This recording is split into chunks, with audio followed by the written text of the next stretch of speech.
Eh bien, bonsoir à toutes et tous. Donc, moi aussi, je tiens à remercier déjà les insoumis de Plouarec et de Plestin pour leur contribution à cette soirée. Merci au maire de Plestin-les-Grèves qui nous prête gracieusement cette salle. Alors, il s'excuse de ne pas être là ce soir, mais je sais qu'il est très bien représenté. Madame Lecor est dans la salle, je crois. Donc, merci pour cette salle.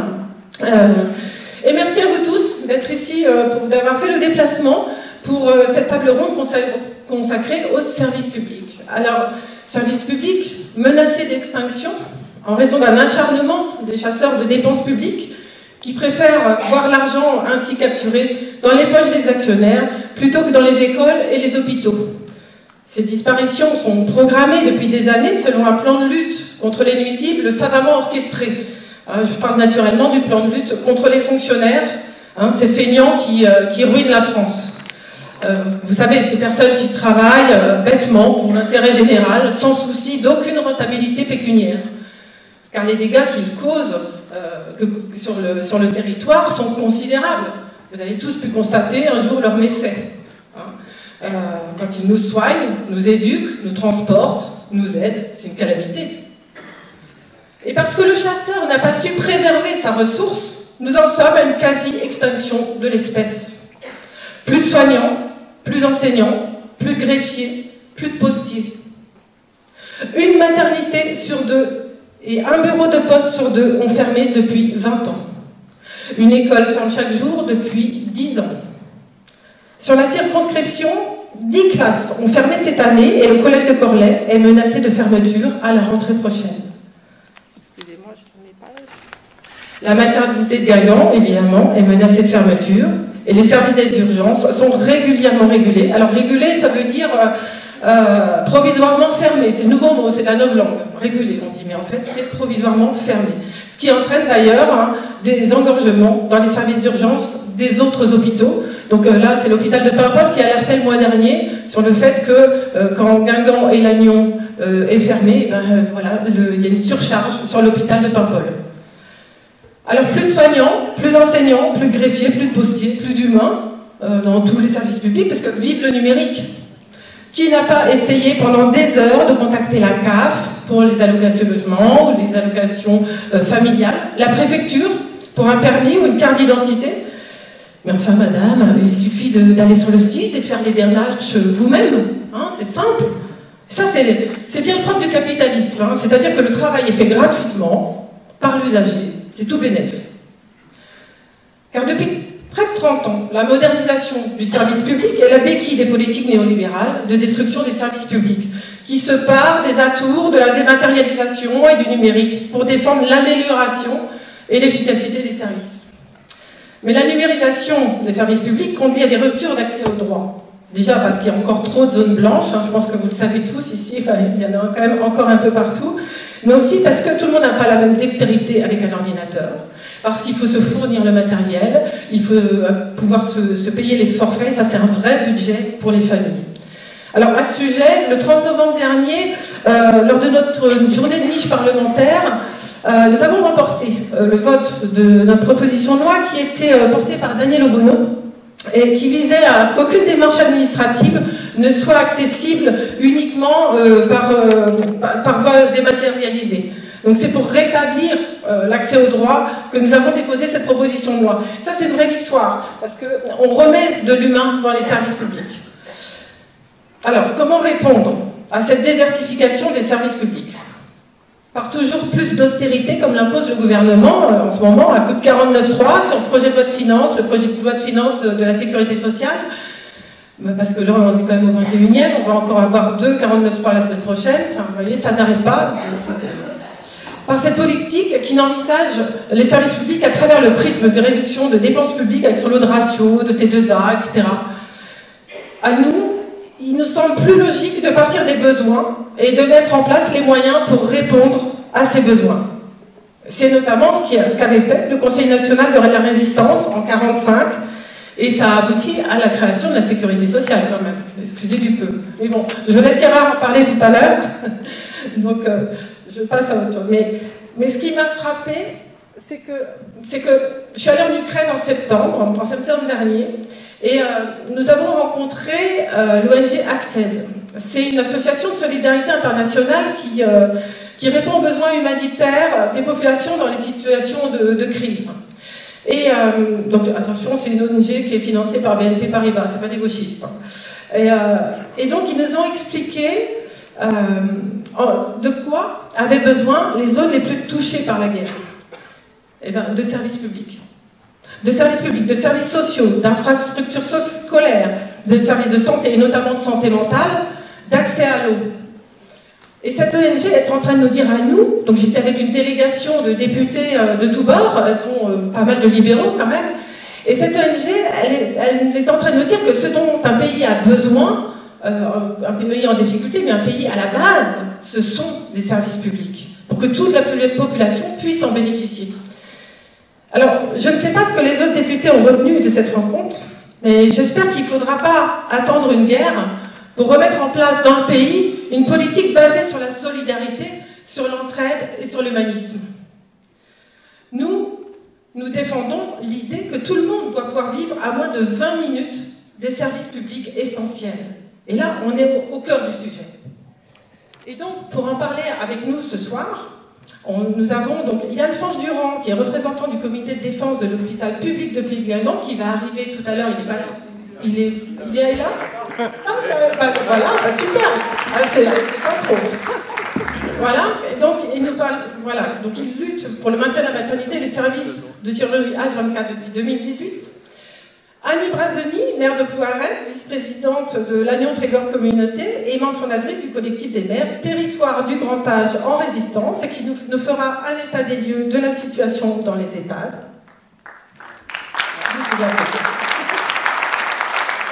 Yves Jacques, parent d'élève de l'école de Plufur, qui témoignera du combat mené dans sa commune suite à l'annonce de fermeture des 45 classes l'année dernière, sur tout le département. 45 classes ont été projetées de fermeture. Gérard Filoche, qui regroupe tant de combats lui tout seul, il évoquera avec nous l'importance de notre système de santé et notamment de la sécurité sociale. Clémentine Autain, députée de Seine-Saint-Denis, qui se trouve aussi dans un territoire oublié de la République, on retrouve les mêmes problématiques, et notamment s'agissant du manque d'accès à l'éducation et à la santé.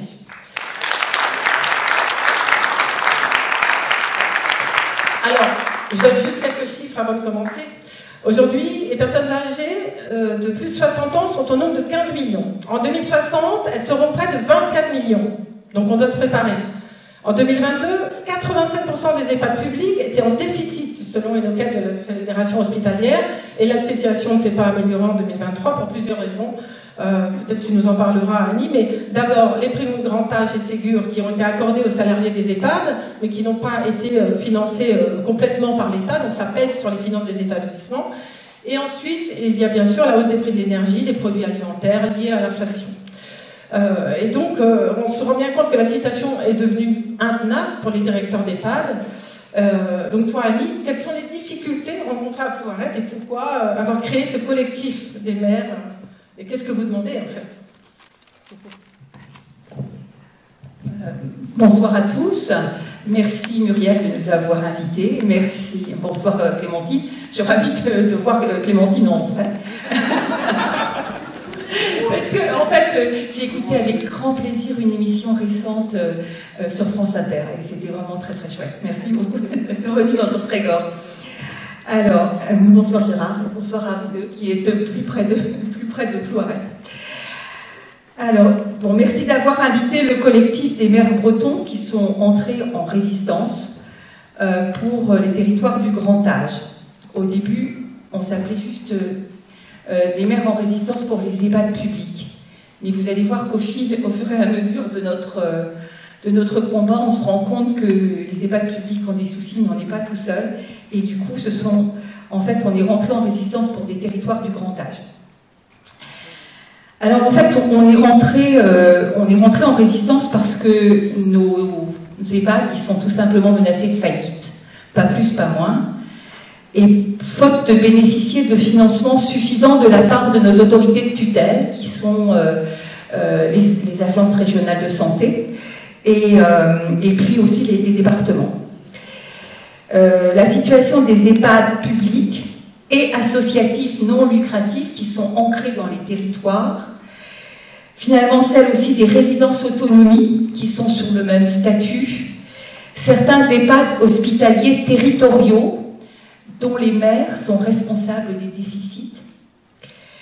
En fait, nous avons vu nos situations. Alors, on a toujours eu des... Selon les territoires, selon les EHPAD, on a toujours eu des finances un peu tendues. Mais la situation, elle s'est vraiment dégradée depuis 2022.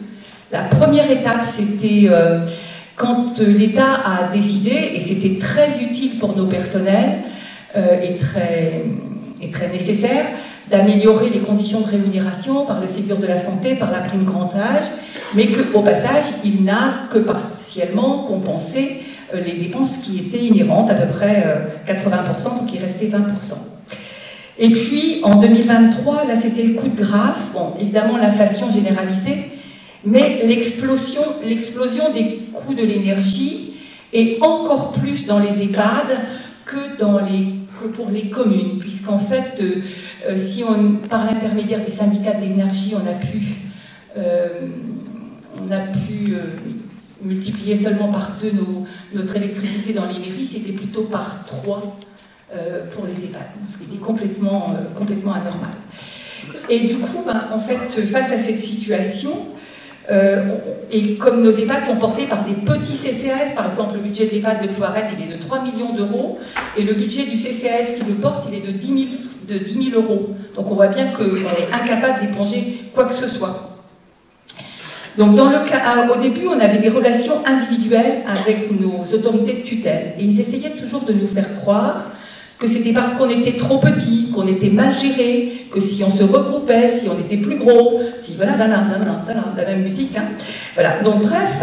Et puis à un moment donné, on s'est mis à parler entre nous, et on s'est rendu compte qu'ils nous racontaient la même chanson à tous. Et on s'est dit, ça suffit. Et donc là, on s'est constitué en collectif, et puis on a tout de suite engagé avec l'un des meilleurs cabinets d'avocats de l'Ouest, qui est le cabinet Coudray, parce qu'on a déjà attaqué avec ce cabinet Bernard Ben Saïd, et qu'on a gagné 3 fois. Donc du coup, on se dit que ça peut peut-être nous intéresser. Et du coup, ce collectif, en fait, on a démarré au mois de mai, on était 10, et maintenant, on couvre l'ensemble des départements bretons, et on a à peu près entre 300 et 500 communes qui nous soutiennent. Alors, elles ne sont pas toutes concernées parce qu'elles ne sont pas toutes des EHPAD, mais elles nous soutiennent quand même. Et d'emblée, on a obtenu le soutien des 3 sénateurs costarmoricains. Voilà, donc, et eux, ils se sont chargés de rassembler les parlementaires bretons. Il reste évidemment des interlocuteurs pour nous extrêmement fiables parce qu'ils nous connaissent depuis longtemps, parce qu'ils connaissent aussi les contraintes des collectivités locales. Et nous avons besoin de vous. Nous avons besoin de vous, hein, en tant que parlementaires, pour faire une loi grand âge qui soit attentive à la diversité des enjeux et qui ne soit pas comme juste quelques paillettes, comme la loi bien vieillir. Donc on en est où après 9 mois de lutte, de rencontres ministérielles, des entrevues. Donc on a obtenu des aides ponctuelles de l'ARS pour essayer de nous garder quand même la tête hors de l'eau. On a eu aussi des propositions de la part de prestataires privés qui seraient sans doute mieux gérés que nous. Et puis on est rentré aussi en dialogue avec les départements qui font ce qu'ils peuvent, mais qui sont aussi sous contrainte, à la fois sous contrainte financière et sous contrainte de l'État. Et pour qu'ils aient eux-mêmes des aides, ils ont l'obligation de nous demander d'augmenter nos tarifs de façon très significative, jusqu'à 10% par exemple, pour un collègue du Morbihan, en lui disant vous avez 400 000 euros de déficit, on vous donne 300 000, mais vous devez augmenter les tarifs pour les résidents de 10%, donc ça fait 200 euros de plus par mois. Donc c'est pas si simple. Et donc aujourd'hui, en fait, on n'a pas le choix. Et donc, vous voyez bien qu'on est entre 300 et 500 collectivités, communes qui ont dit que c'était un sujet. Mais on va être entre 30 et 50. Donc il y a quand même de la perte en ligne à attaquer l'État, mais on y va. Et donc, on va engager une procédure judiciaire pour faute à l'encontre de l'État, suite à cette analyse juridique qui démontre qu'il ne remplit pas ses obligations en matière de soins et de dignité de la personne âgée.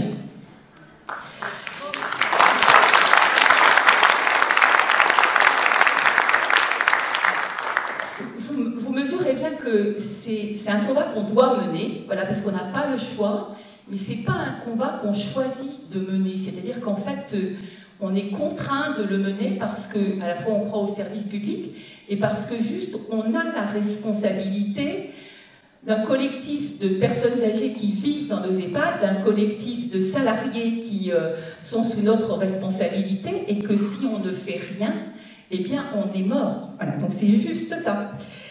Et donc nous maintenons aussi la pression à l'égard des fournisseurs d'énergie en retenant des factures. Et nous allons nous inscrire dans les revendications qui sont portées depuis Paris, à dire vrai, pour un tarif social de l'énergie dans le logement social. Et donc nous allons nous associer à ces démarches-là. Nous revendiquons aussi des dialogues avec, nous négocions des délais de paiement avec les organismes HLM pour nos redevances. Voilà en gros ce que nous sommes en train de faire. Nous essayons aussi de rentrer en contact avec la Banque des Territoires, parce que figurez-vous que la Banque des Territoires, elle a trouvé 1,5 milliard pour renflouer Orpea. Et nous pensons donc qu'elle devrait pouvoir retrouver 1,5 milliard pour nous aider là où nous avons besoin à changer d'énergie pour chauffer nos EHPAD, à faire des travaux d'isolation, à faire aussi des équipements d'autoproduction d'électricité, etc., etc. Voilà. Donc c'est un combat où on ouvre une porte, on ouvre un tiroir, on ouvre un deuxième tiroir, etc. Voilà, on ne manque pas d'énergie, mais c'est un combat qui est difficile, c'est un combat que nous sommes un peu seuls comme maire à porter quand même, hein, voilà, pour être très clair.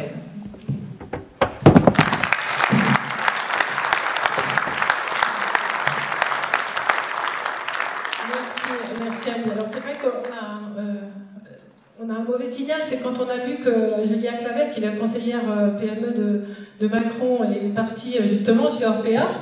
Voilà, ça donne un peu la tendance. Et c'est vrai que bon, la Première ministre a annoncé le 22 novembre dernier un plan, une loi de programmation grand âge, mais bon, comme tu dis, c'est un peu l'arlésienne, hein, et à chaque fois c'est repoussé, et pour l'instant on n'obtient rien. C'est vrai que c'est un vrai combat, sachant qu'en plus c'est anticipable, parce qu'on sait le nombre en plus de personnes âgées qui augmente, enfin, on a les chiffres, donc voilà, encore une fois, il faut partir des besoins pour adapter les moyens, et non pas une logique comptable qui va dans le sens inverse. Alors on va passer des aînés aux bébés, avec Yann Fange, donc, qui lutte pour le maintien de la maternité depuis 2018, maintien de la maternité et du service de chirurgie H24. Hein, explique-nous un peu où on en est justement. Et je sais qu'il y a aussi Anne-Marie qui est là pour l'hôpital de Lyon. Elle est là. Je sais que tu veux parler aussi, Anne-Marie. Monte. Donc en effet, ouais, ça fait un petit moment qu'on se bat pour conserver un hôpital de plein exercice, c'est-à-dire un hôpital qui est en capacité d'accueillir des bébés, qui est en capacité d'accueillir n'importe qui, de la chirurgie H24, des urgences, des vraies urgences. Et ça, c'est exactement le contraire de ce qui est prévu dans la loi Buzyn. Donc en 2019, avec l'aide de nos copains de l'Agnon, nous avons organisé une soirée où nous avons expliqué ce que c'était qu'un hôpital de proximité, parce que c'est joli la proximité, on aime tous la proximité, nous on adore ça. Et sauf que l'hôpital de proximité, dans la nomenclature des ARS, un hôpital de proximité, il faut le savoir, c'est un hôpital qui n'a pas de chirurgie conventionnelle, qui n'a pas de chirurgie du tout, même, je crois que même pour de l'ambulatoire, il leur faut une autorisation spéciale, et qui n'a plus de maternité. Donc en fait, c'est une façon de récupérer le nom que nous sommes donnés, parce qu'il y a une coordination nationale de défense des hôpitaux et maternités de proximité, récupérer notre nom pour ensuite dire, bah, vous voyez, on vous en donne la proximité, sauf que c'est du low cost, c'est du low cost. Et donc ça, ils ont essayé de le faire passer. On a réagi assez tôt et on savait exactement comment ça allait se passer, mais voilà où on en est aujourd'hui, c'est que les choses arrivent par une stratégie du pourrissement, avec des choses pas très belles qui se passent, où on a en fait Madame Bénard, qui est la directrice du GHT, et qui est la directrice de l'hôpital de Saint-Brieuc, qui a convaincu assez rapidement, en début 2022, si je ne me trompe pas, les sages-femmes de notre hôpital, qu'il n'y avait pas d'avenir chez nous, qu'il fallait choisir entre Lannion et Saint-Brieuc. Et donc, évidemment, il suffit de simplement lancer cette petite parole là, et ça y est, on commence à regarder ailleurs, et puis l'attractivité, c'est foutu. Donc, ces gens-là maintiennent quand même qu'ils ont fait de grands efforts pour maintenir l'équipe, alors qu'ils ont fait le contraire. Les actes sont connus. Voilà. Donc, aujourd'hui, on en est, depuis le mois d'avril, à une suspension des accouchements. Ils appellent ça une suspension, nous, on va être très clair, c'est une fermeture. On ne sait même pas s'ils vont un jour prononcer le mot de fermeture. Là aussi, on va être très clair. S'il y a la maternité d'abord, c'est parce que derrière, il faut que la chirurgie, la permanence de soins tombe. Donc, la permanence des soins, ça coûte cher en moyens humains. C'est exactement ça qu'ils voulaient faire tomber. C'était l'objectif. Ils ont utilisé toutes sortes de moyens pour y arriver. Et donc là, nous, on est. Alors, je suis content. J'ai écouté avec beaucoup d'attention ce que disait Annie, parce que de voir des mères qui sont en lutte, je peux te dire que ça fait du bien. Parce que par chez nous, comment dire, on a dû s'inviter mardi dernier à GPA, au conseil d'agglomération, parce qu'on avait quand même 2-3 choses à dire. Et on a l'impression qu'ils sont victimes du syndrome de Stockholm, quoi. Il y a un truc qui ne va pas. Ils sont en colère, ça fait 2 ans qu'ils sont en colère. Donc il y a 2 ans, ils ont compris enfin que l'ARS se moquait de nous et tout. Et puis ils sont en colère, mais ils n'ont jamais fait de politique. Ils n'ont même pas pensé à être combatifs. Et ils nous disent maintenant, ouais, mais ils sont dans la co-construction avec l'ARS. Et là, on se dit, mais attends, vous êtes en colère contre eux et vous êtes en train de co-construire avec eux, mais à un moment, il y a quelque chose qui n'est pas cohérent quand même. Donc, de la co-construction, il ne faut surtout pas être dans la radicalité. Et donc, moi, quand j'ai entendu parler de ce qui se passait autour des EHPAD, je me suis dit, mais c'est ça qu'il faut faire. Un collectif, moi, je rêve d'un collectif qui se monte et qui va au-delà de nos frontières. Parce que je les ai interpellés encore mardi soir. Là, et, enfin, on a voulu, parce qu'on travaille, collectif citoyen, oui, mais on travaille en lien avec les syndicats et avec les soignants, parce qu'il faut absolument qu'on communique. Et c'est un peu ça qui a fait notre force jusque-là. Et donc, quand les soignantes se sont exprimées, on a eu des réponses, même plus en langue de bois, mais en langue de coton. Vous savez, on est tous d'accord, en fait. Ils vous sortent des mots, là, puis on est tous d'accord. Voilà. Puis à la fin, il ne s'est rien passé, quoi. Donc, au-delà de ça, quand ils ont eu fini de sortir ces belles paroles, je n'ai pas pu m'empêcher de leur dire, mais quand est-ce que vous faites de la politique? Quand est-ce qu'ils se plaignaient d'être seuls, les élus, là, pour défendre notre hôpital de plein exercice?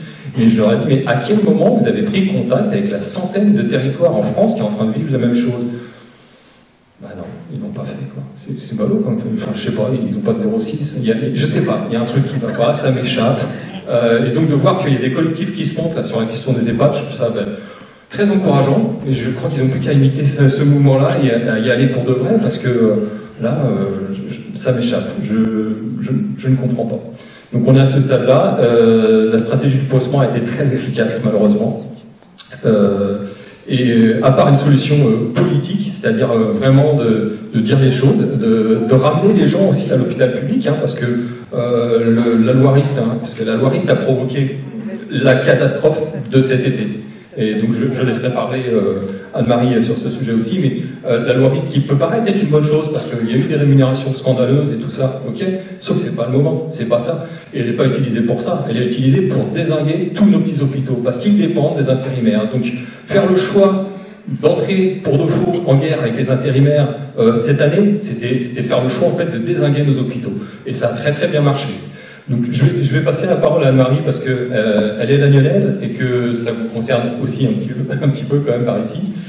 Et qu'il y a du côté des collectifs citoyens, en fait, du fait de notre indépendance aussi, on se procure les textes, on se les passe, on les étudie, on se dit, t'as compris la même chose? Oui, d'accord, ça sent pas bon? Oui, d'accord, faut qu'on les interprète? Oui. Donc on tombe assez rapidement d'accord avec Anne-Marie, et c'est pas parce qu'on est deux Durand, on n'a pas de lien de famille. Je te donne.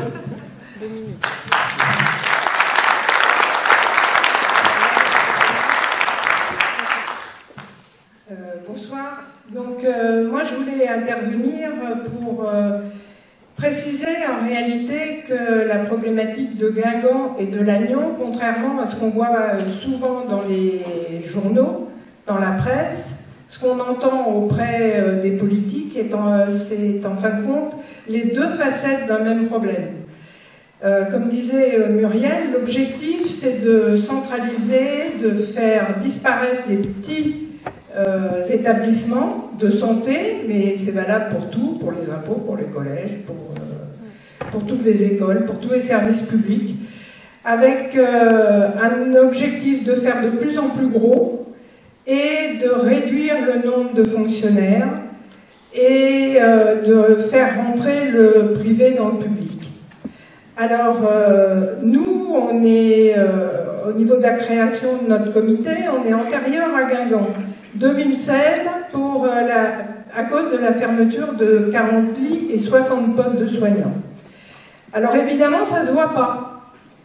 Sauf que 40 lits, ça fait deux services. Et cette année, on l'a vu, quand il y a eu 37 patients en attente pendant 48 heures d'urgence dans l'Agnon. Deux facettes, parce que, comme dit Yann, c'est quelle stratégie les autorités, les décideurs vont adopter pour casser la baraque. Quelle stratégie? Donc, Guingamp, ça a été la maternité. Yann vient de l'expliquer. Nous, on pensait que ça serait la chirurgie. On pensait que, parce qu'on n'a pas tellement d'internes en chirurgie qui viennent de Brest, dont dépend l'Agnon, on n'aurait plus de renouvellement des chirurgiens. Et en fin de compte, c'est pas la chirurgie qui blesse, c'est les urgences. Et stratégie de pourrissement, mauvaise gestion, je sais pas. Sauf que là, hier, on a eu l'info catastrophique. En plus de la fermeture ponctuelle de nuit, perlée, depuis le mois de juillet, août, ça s'est aggravé en septembre, octobre, novembre. Pendant les vacances de Noël, ça va être fermé du 26 au 6 janvier, toutes les nuits. Mais, cerise sur le gâteau, il y a projet de fermer toutes les nuits les urgences de l'Agnon entre le mois de mars et le mois de septembre 2024. Donc, ce n'est qu'un projet, a dit le directeur délégué de l'hôpital de l'Agnon. Ce n'est qu'un projet. Sauf que Madame Noguera, qui est la directrice générale de l'ARS Bretagne, vient lundi à Saint-Brieuc pour entériner le projet médico-soignant de territoire qui a été allègrement voté favorablement et qui précise que la maternité de Guingamp sera fermée, que les urgences de l'Agnon seront pareilles en suspens. Donc, pour un projet qui est dans les textes, j'appelle plus ça un projet, moi. Voilà. Donc, comme disait Yann, où sont les élus? Où sont les élus? On est là. Alors, mardi, en effet, Yann et son collectif étaient à la com d'agglo de GPA. Nous étions à MTC à distribuer des tracts au même moment. Voilà. Donc, et pourtant, ça ne bouge pas, c'est pas du domaine de compétence. Et pourtant, qui est-ce qui subit? C'est bien leurs administrés. Donc, il va falloir un moment que tous ils se réunissent et qu'ils interviennent. Voilà. Donc, c'était bien pour dire que c'est les deux facettes du même problème, Bien sûr, avec des méthodes identiques, mais des stratégies différentes pour pourrir la situation. À cela s'ajoute que chez nous, on a le problème de faire rentrer le privé dans le public. c'est ça. Voilà. Donc je m'arrête là. Parce Merci, que sinon, Anne. Merci.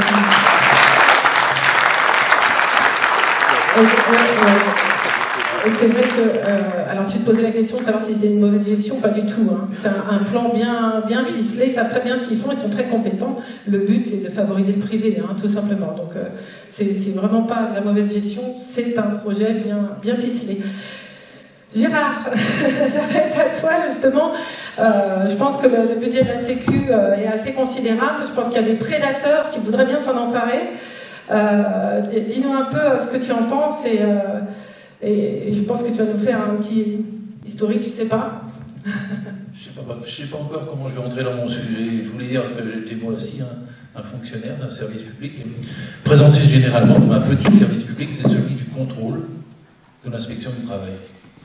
J'ai été 30 ans inspecteur du travail, et ça consistait à vérifier que les salariés étaient bien traités. Hein, c'est la Convention 81 de l'OIT. Nous sommes là pour alerter les gouvernements en place du sort qui est fait aux salariés. Et ils oublient souvent notre indépendance, ils oublient souvent notre rôle, mais entre autres vérifier les institutions représentatives du personnel, le fait que le droit du travail est respecté, que les conventions collectives le sont également, et entre autres que les salariés sont déclarés et payent des cotisations sociales. Enfin, j'ai trouvé mon biais pour y arriver.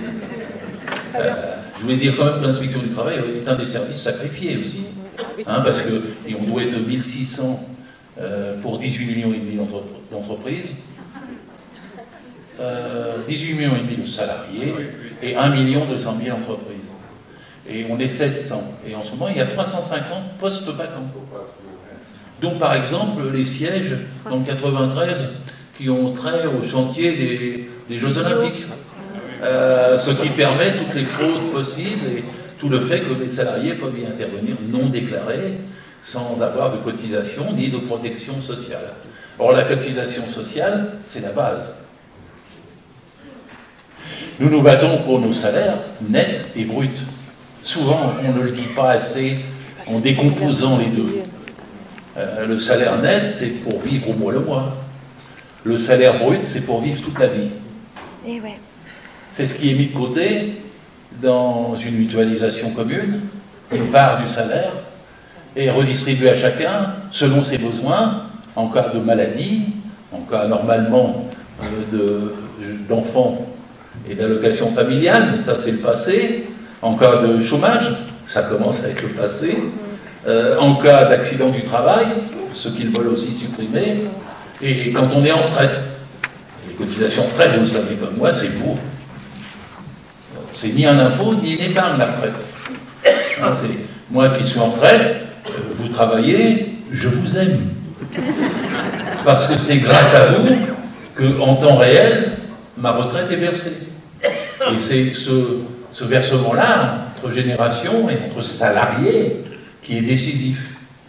Il l'est aussi pour la sécurité sociale. Moi, je suis natif de 1945. C'est vrai qu'elle est née à ce moment-là, la sécurité sociale, à peu près en même temps que moi.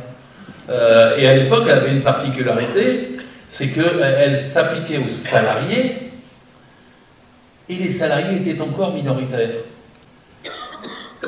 Le salariat en France a été longtemps minoritaire. En 1910, il y avait 3 millions de salariés.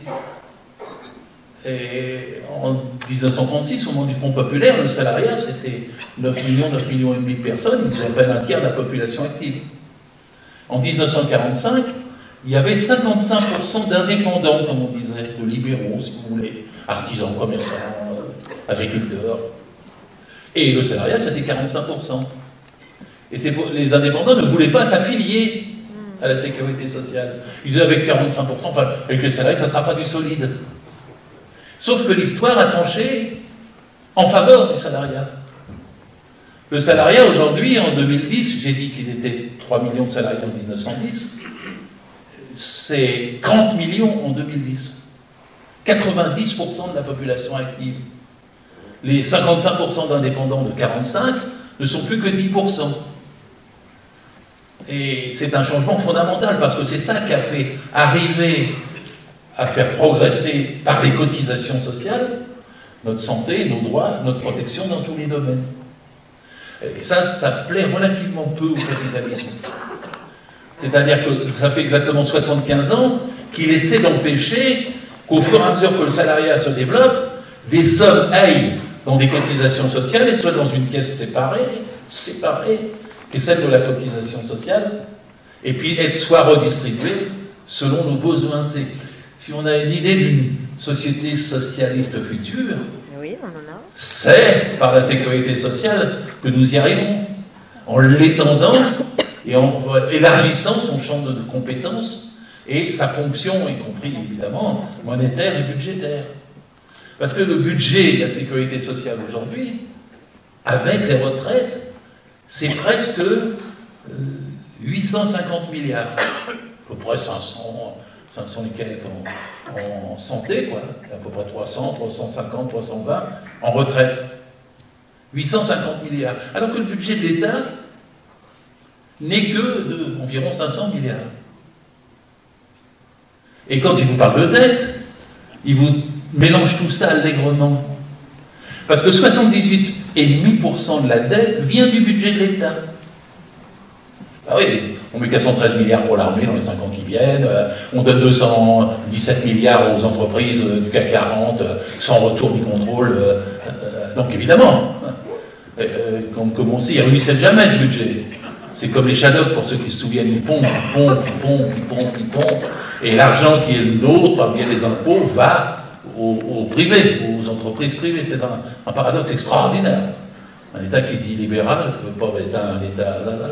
Il pompe, nous, le public, et il donne l'argent aux entreprises, aux grandes entreprises privées. Donc ce budget d'État, la dette c'est pour ça. La dette, c'est un manque de recettes. On n'a pas un problème de dette, on a un problème de recettes. Pas un problème de dette, on a un problème de recettes. Mais pour les questions de la sécurité sociale, là, on a, normalement, si les cotisations sont vraiment versées, si elles ne sont pas exonérées, si elles suivaient le cours normal, y compris de l'inflation, y compris de nos salaires, mais les cotisations, ils les ont bloquées depuis plus de 30 ans. Elles n'augmentent pas, elles ne suivent pas. Alors donc évidemment, il y a moins d'argent à l'Agnon, il y a moins d'argent dans l'hôpital, il y a moins d'argent partout. Et ensuite, après, elles exonèrent. C'est-à-dire qu'une partie de cet argent que nous cotisons, qui est à nous, c'est sur nos salaires, ils exonèrent les employeurs de les payer.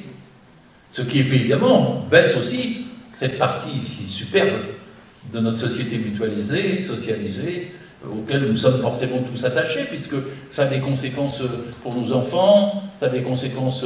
Ah oui, parce que le salariat est tout puissant maintenant, en vérité, numériquement, hein. Politiquement, c'est autre chose. Mais numériquement, tout puissant, 30 millions. C'est au moment où on a 30 millions qui sont en train d'essayer de nous reprendre ce qu'on avait gagné depuis 70 ans quand on était encore minoritaire. Si on prenait conscience qu'on est 30 millions, que nos cotisations pèsent un tel poids, qu'on a 850 milliards à nous, et qu'ils nous le prennent, si on était des millions à avoir cette conscience-là, évidemment ça changerait tout. Mais si on fait des réunions comme ce soir, c'est pour ça. C'est pour ça. Alors le salariat, il avait des avantages au début de la sécurité sociale. C'est que c'est lui qui votait pour élire ceux qui géraient ses caisses sociales, qui géraient son argent. Alors ça a été valable, alors au début très bien, parce que c'était un assuré de bois, donc le patronat avait 11,5% des sièges, et les salariés avaient 78,5% des sièges. On est en 45, jusqu'en 66, et debout les Pompidou à l'époque disent non, ils remettent en cause le mode de scrutin.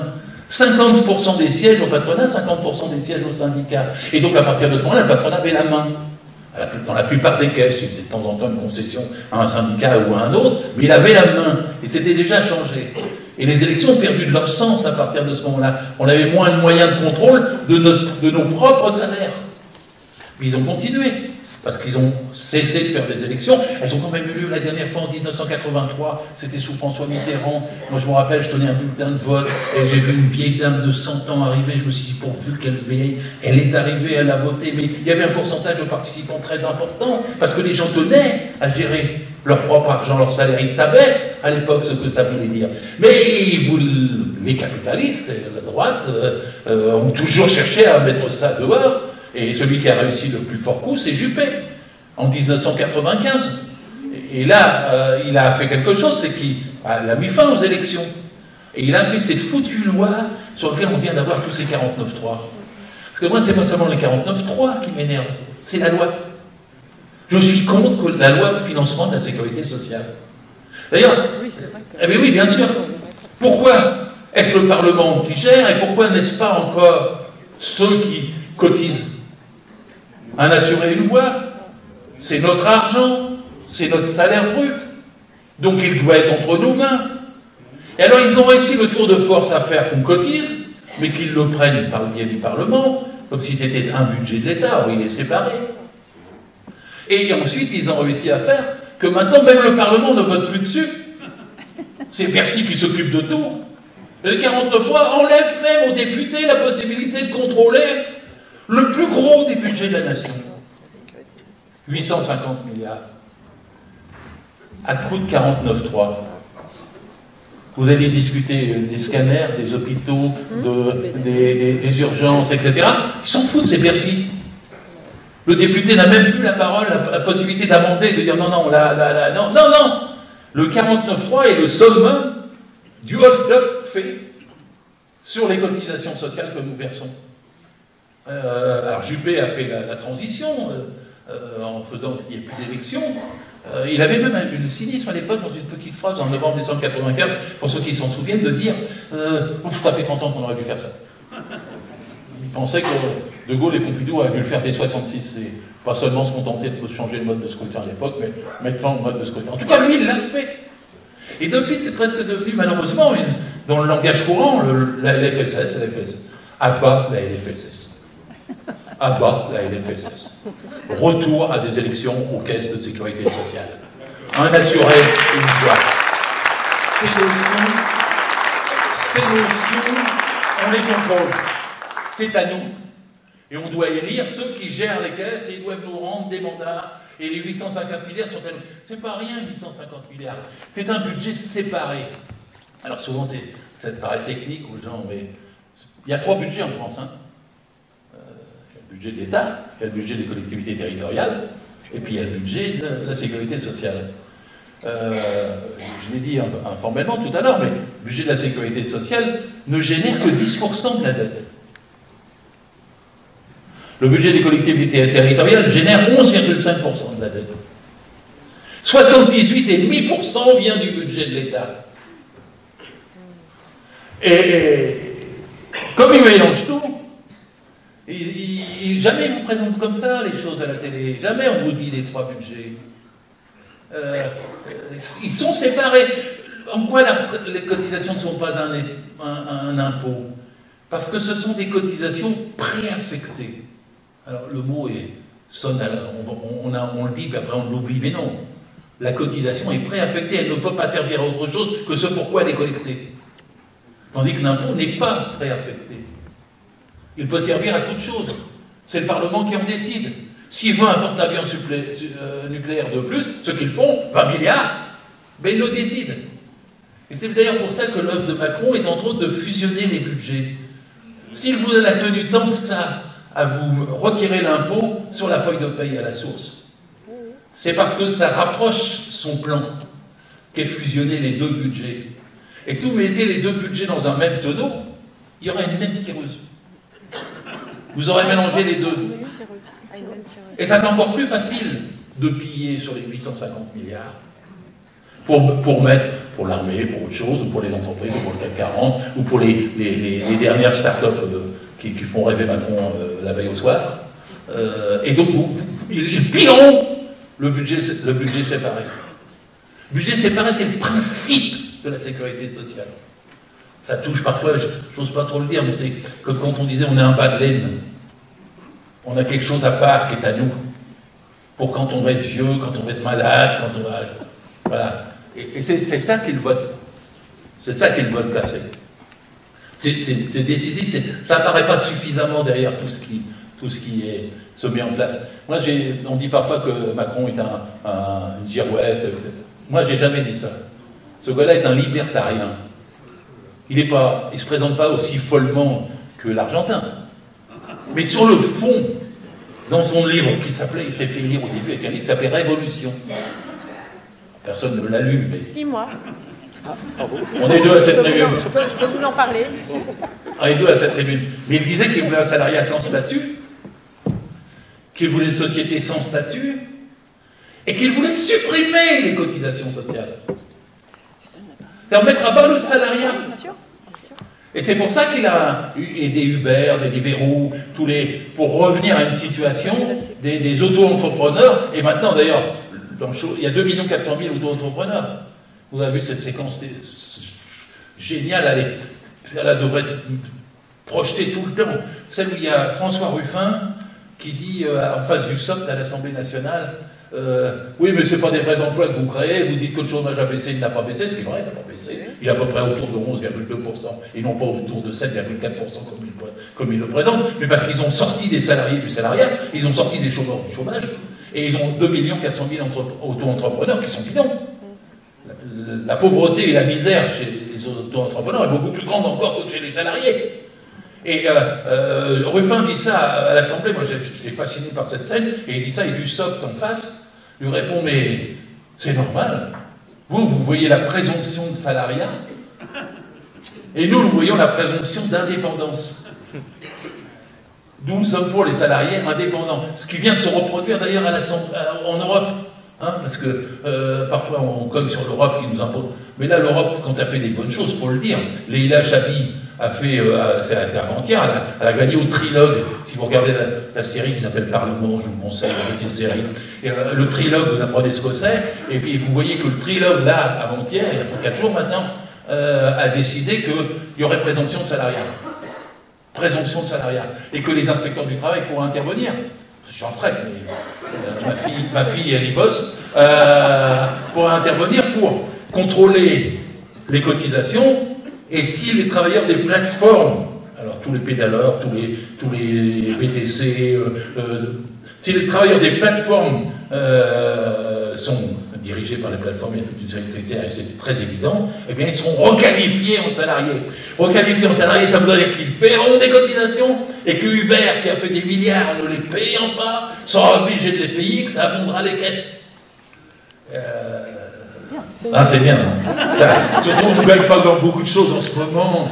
Alors, quand on arrive, sauf que Macron ne peut pas. Évidemment, il va faire barrage, il faudra aller aux tribunaux, il ne va pas changer la loi, du SOCT après même à la faire reculer, et il ne veut pas. Et du SOCT lui-même est en train de vendre la sécurité sociale à la découpe. C'est-à-dire à faire monter les complémentaires, et faire monter les caisses de prévoyance, et faire monter les mutuelles. Les mutuelles n'ont plus de sens. Il y a 400 mutuelles en France. 400. À quoi servent-elles? À faire des pubs à la télé sur le thème Las Palais et Chevalier sont vachement mieux que les autres, ou à mettre...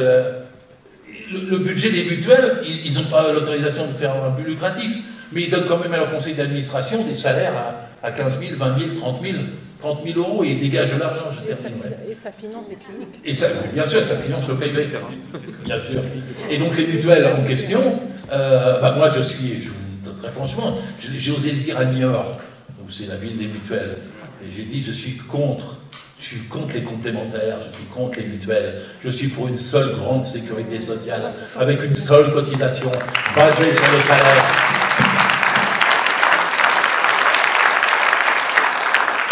Je l'ai dit aux salariés des mutuelles, vous ne perdrez pas votre boulot, vous allez vous faire embaucher à la sécurité sociale. Parce que la sécurité sociale en frais, ces frais de gestion sont de 5%. Les mutuelles sont de 25%. Quel énorme gâchis! Et donc avoir une grande sécurité sociale, gérée démocratiquement, basée sur les cotisations, et avec un contrôle, ce que nous mettons de côté, mais vous vous rendez compte, on n'aura pas de problème dans nos hôpitaux. Vous vous rendez compte, on n'aura pas de problème de santé. Oui, les retraites vont être payées à 60 ans. Parce que c'est par ce biais-là qu'on reviendra à une protection sociale digne de ce nom, contre tous qui sont en train, jour après jour, de nous arracher. Macron veut supprimer les cotisations sociales, casser les droits du travail, il a diminué les prud'hommes, il a diminué l'inspection du travail, il a diminué les représentants du personnel. Avant El Khomri et Macron, il y avait 450 000 salariés protégés, c'est-à-dire représentants du personnel. Il n'en reste plus que 200 000. Alors on est 30 millions, ils nous ont eu. C'est cette conscience-là qu'on doit tous avoir. Parce que quand on est salarié, on a toute force de travail à vendre. Métallos ou cheminots, infirmières ou caissières. On a tous que la force de travail à vendre. Et 90% des salariés gagnent moins de 3 200 euros. Le salaire médian est à 1 850 euros. 1 850. Alors que la France n'a jamais été aussi riche de toute son histoire. C'est une question décisive de se battre pour le salaire, parce qu'on se bat pour le salaire, on se bat pour le salaire, on a la sécu.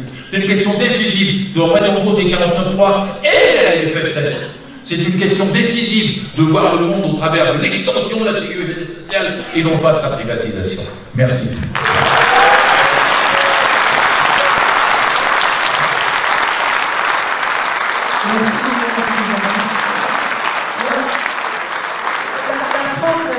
Aussi riche, et pourtant on ferme des classes, on ferme des collèges.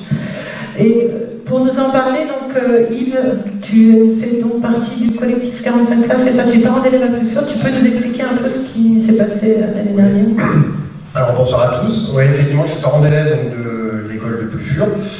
Alors pour le coup, je suis un peu technique, mais c'est un regroupement pédagogique intercommunal, en plus qui regroupe 3 communes, donc qui fusionne 3 écoles sur 3 communes différentes. Donc on nous a annoncé en janvier, je crois, la fermeture d'une classe. Donc c'est une décision qui est arrivée assez brutalement, qu'on a pris par la bande en plus.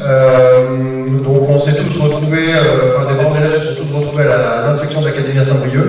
Et pour le coup, on s'est rendu compte qu'il y avait sur le département 45 classes qui étaient annoncées en fermeture sur l'année. Donc ce qu'on trouvait énorme. Le point très positif qu'on peut retirer de ça, c'est que les gens qui étaient présents sont tous indignés, ont tous décidé d'agir en commun, donc de monter un collectif. Donc on a rejoint ce que les autres personnes ont pu annoncer. Donc voilà, donc ça a été l'action positive. Ensuite, on s'est confronté à l'administration. Pour le coup, on a été reçu par les services de la préfecture et d'inspection d'académie. Voilà, sur un temps très chronométré, hein, voilà, on nous a écouté poliment. On nous a dit que ce n'était pas une décision qui était purement chiffrée, enfin qui n'était pas liée à des chiffres, tout en nous disant que voilà, ils nous ont sorti les effectifs en nous disant bah, ça baisse, donc on baisse les effectifs des enseignants. Bon, voilà, c'est un peu contradictoire.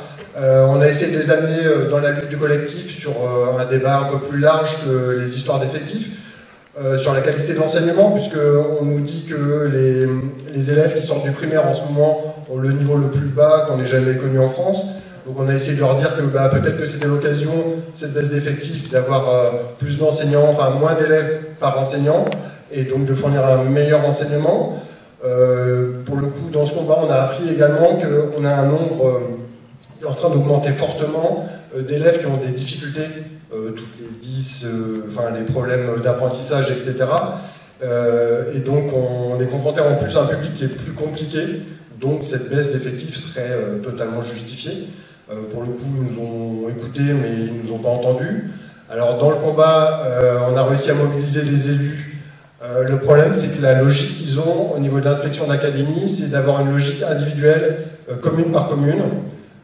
Donc nous, notre collectif les a un peu dérangés, même si on a eu une action assez marginale au final, puisque sur les 45 classes, il n'y en a que 3 qui ont été sauvées sur cette année, dont la nôtre. Donc pour le coup, grâce également à l'action de nos élus, le sénateur notamment et les maires de nos communes. Donc voilà, mais qui agissent, voilà, pour faire écho à ce qui a été dit sur les hôpitaux, qui agissent de façon individuelle pour leur commune. Donc ce que je peux comprendre, c'est logique, ils défendent leur territoire. Sauf que là, la problématique, elle est beaucoup plus large. On se rend compte que s'ils n'agissent pas tous ensemble, cette année, là, il y a des premières annonces qui sont faites, alors on ne les a pas, mais c'est très probable qu'on soit à nouveau menacé de fermeture là, dans les prochaines années, si ce n'est cette année, même si les effectifs augmentent ou ont des variations.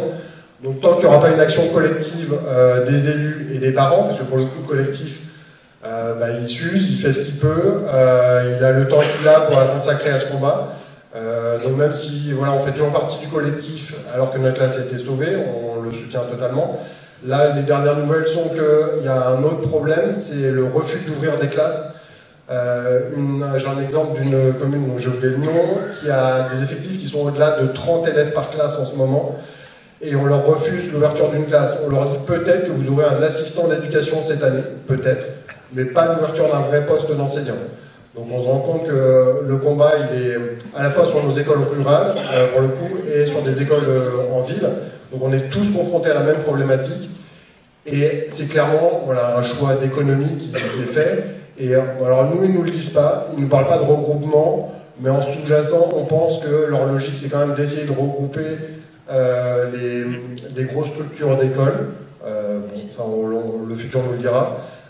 Et pour le coup, pareil, c'est un peu pernicieux leur vision des choses, parce qu'en fermant une classe chez nous, on a demandé à tous les parents d'élèves qui étaient là, ça modifiait la structure, nous, de la répartition des élèves dans les communes, et on savait que s'ils fermaient cette classe, avec la réorganisation, il y a environ 10 à 15% des parents qui allaient mettre leurs élèves dans d'autres communes, plus proches de leur lieu de travail, parce que c'était plus pratique pour eux.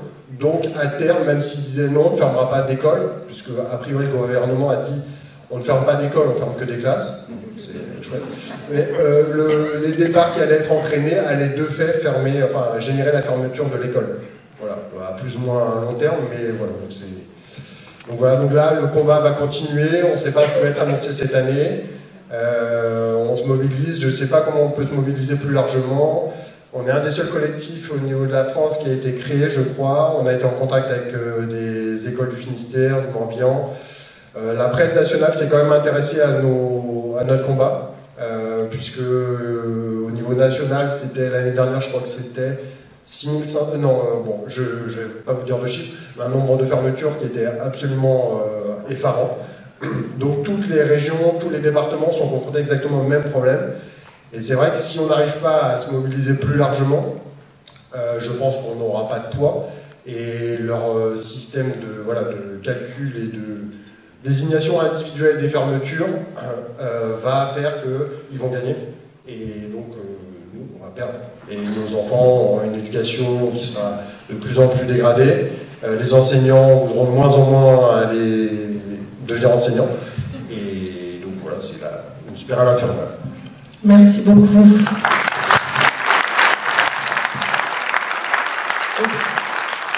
C'est vrai que c'est une logique en fait qui permet d'économiser, plutôt que de rendre le métier d'enseignant attractif, on préfère les déplacer, voilà, comme des pions sur un échiquier, on les déplace, et puis il y a moins besoin d'enseignants, parce qu'on regroupe les classes, il y a moins besoin d'enseignants, il n'y a pas besoin de recruter, c'est tout bénef, encore une fois, quoi.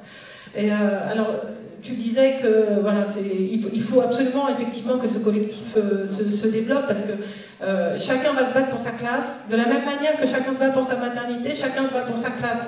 Et ça, c'est plus possible, parce qu'en fait, c'est bien plus haut qu'il faut viser, quoi. Si chacun se bat pour sa chapelle, on n'y arrivera pas. Donc il faut bien comprendre que c'est une logique politique. Il faut vraiment refaire de la politique et comprendre que c'est au niveau national que tout se passe et que ça retombe ensuite. Donc, local et national, mais c'est quand même des logiques bien étudiées. Et si chacun continue à se battre pour sa chapelle, on n'y arrivera pas. Clémentine, tu as les mêmes problématiques cette année, je te passe le micro. Bonsoir à toutes et tous, merci Muriel pour ton invitation. Et tu m'as ôté les mots de la bouche parce que c'est exactement le sens de ce que je voulais vous dire ce soir, en appeler à faire de la politique. Mais je voudrais démarrer par cette histoire que vous connaissez peut-être, qui est celle de la naissance de Margot, le 16 novembre dernier. Oui. Parce que quand vous tapez Google accouchement dans une voiture, en fait, vous avez plein d'histoires qui arrivent, plein. Et donc je suis tombée sur cette histoire de cette petite Margot qui est née dans une voiture familiale, entre une pizzeria et un garage, le 16 novembre dernier, parce que sa mère devait accoucher à la maternité de Guingamp, qui était donc à ce moment-là fermée. Et en plus, par chance, les choses se sont bien passées, mais cette maman, elle avait fait pour son deuxième enfant, c'était son troisième dont elle accouchait, et pour le deuxième enfant, elle avait fait une hémorragie. Et donc son mari a eu évidemment extrêmement peur, parce que si elle faisait une hémorragie dans la voiture, elle était dans la voiture et pas dans un hôpital, donc là on est en état de danger de mort. Et je trouve cette histoire, comme plein d'autres, malheureusement, qui se passent aujourd'hui en France, totalement symptomatique du délire dans lequel nous nous trouvons, de la gravité de la situation dans laquelle nous nous trouvons. Et c'est un phénomène que l'on observe, qui concerne l'ensemble des services publics. Et là, pour prendre l'exemple de la maternité, il faut se rendre compte qu'en 1995, en France, on avait 816 maternités, et aujourd'hui, en France, on a 478 maternités. Voilà, on n'arrête pas le progrès. Donc c'est le sens dans lequel va notre pays, alors que nous savons que plus on est loin de la maternité, plus en réalité on a des chances d'avoir une mortalité infantile qui revient. C'est assez simple. Or, aujourd'hui, là, au moment où je vous parle, on a 10% des maternités qui sont en situation de fermeture partielle parce qu'il n'y a pas suffisamment de soignants. Donc la sonnette d'alarme, il faut vraiment la tirer, et je reviens sur ce que je vous disais tout à l'heure, c'est-à-dire qu'on a un taux de trajet de 45 minutes qui double le taux de mortalité. Vous m'avez entendu, ça double le taux de mortalité quand on est à plus de 45 minutes de la maternité. Or, le nombre de femmes qui sont en âge de procréer se trouve à plus de 3/4 d'heure de la maternité, d'une maternité a plus que doublé en 20 ans. Donc, enfin, je veux dire, ça ne peut pas marcher. Des situations comme la naissance de Margot, et qui finissent pas aussi bien que l'histoire de Margot, risquent de se multiplier. Et donc, je te disais, Muriel, je voulais intervenir dans ton sens, parce que ce que j'observe, c'est qu'on a tous fait des luttes pour sauver une maternité, pour sauver un bureau de poste, pour sauver, pas simplement des classes, hein, parfois même des écoles qui ferment dans des villages. On n'arrête pas de se battre pour que la gare ne soit pas fermée, pour en fait que les choses ne disparaissent pas, que le service public ne s'affaiblisse pas et ne disparaisse pas. Et on est en défensif depuis très longtemps sur la question du service public. C'est-à-dire qu'on défend ce qu'on a. Et moi, je pense que le moment est venu d'être beaucoup plus offensif sur le plan politique. D'abord, de faire le lien et de remettre à l'honneur ce mot de service public. Parce que pendant longtemps, on ne parlait plus d'ailleurs de service public, tout à fait. Chacun défendait dans son secteur, mais sans se rendre compte d'une logique globale qui est celle du service public. Moi, je pense qu'il faut reprendre ce terme de service public, le réinvestir, et non seulement défendre, c'est-à-dire arrêter qu'on nous ferme tout, mais aller plus loin, dire quel service public on veut et pourquoi il est le mieux à même de répondre à nos besoins. Vous le savez, on dit souvent dans notre famille politique qu'il faut gouverner par les besoins.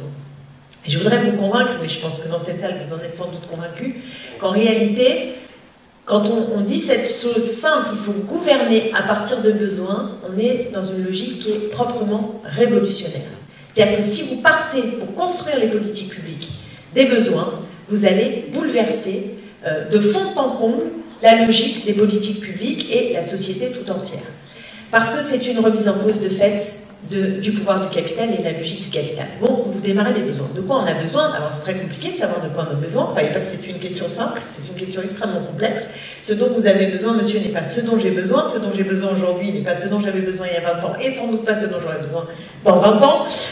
Donc les besoins, en fait, c'est vaste. C'est extrêmement vaste. On peut avoir besoin de la nuit, on peut avoir besoin de tel ou tel médicament ou pas, enfin, on peut avoir besoin d'amour, enfin bref, les besoins c'est beaucoup de choses, mais en fait, partir des besoins et réfléchir à nos besoins et non pas à ceux fabriqués par le capital.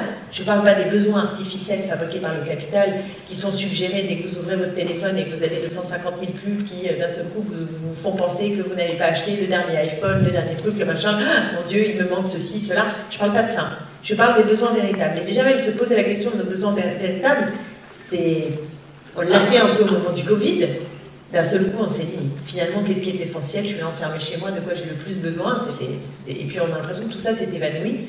On n'a pas tiré le fil, qui était un fil possible, de savoir à ce moment-là, qu'est-ce qu'on garde, qu'est-ce qu'on jette, et qu'est-ce qui est essentiel, et comment la société peut répondre à mes besoins essentiels.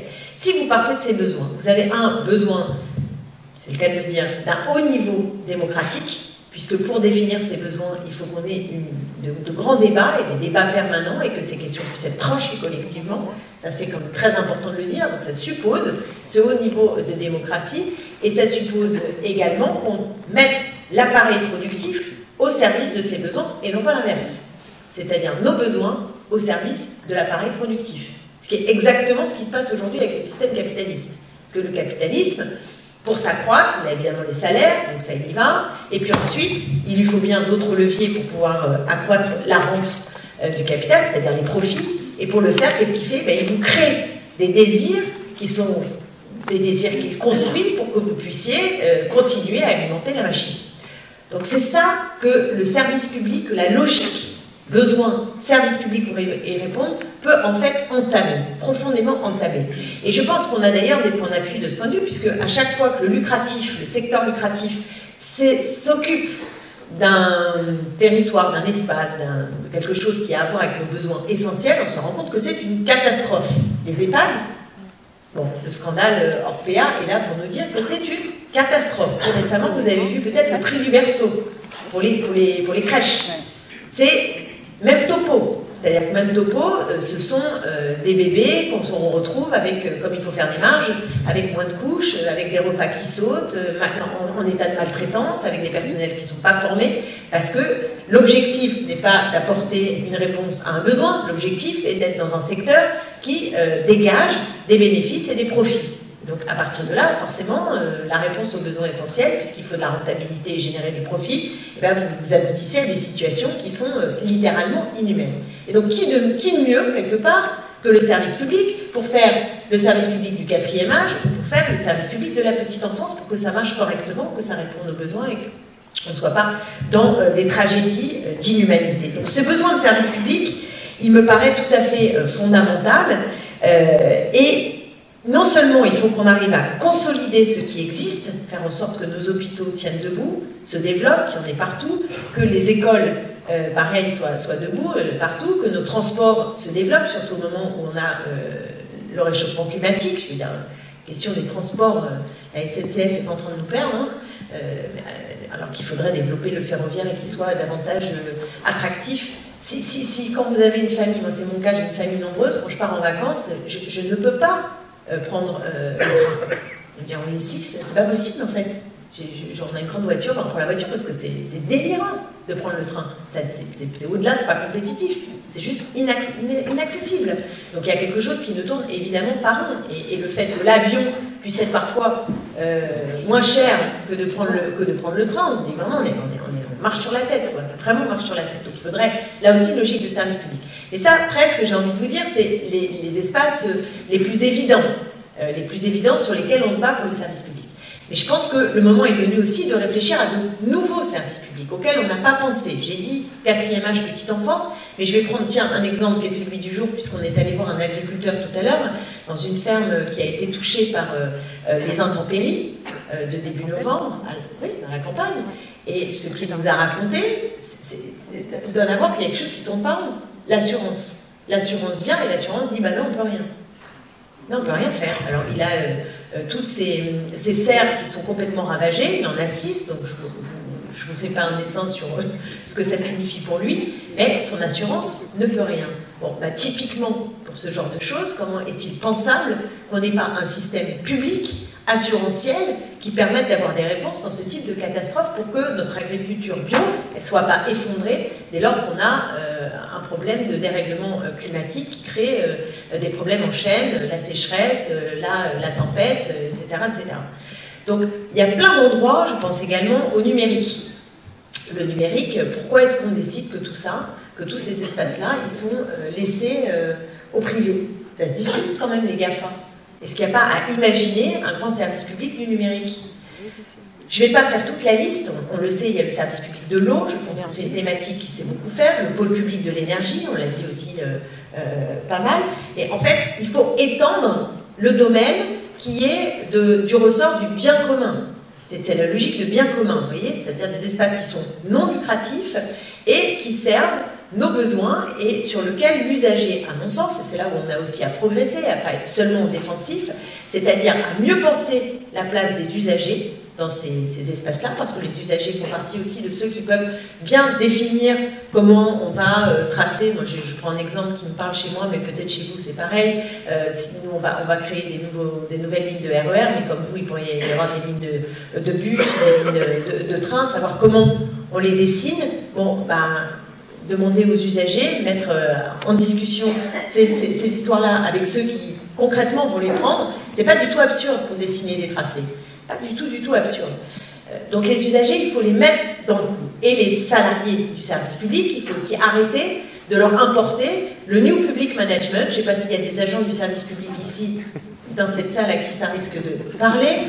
Alors, le New Public Management, c'est la logique, vous voyez, de la T2A.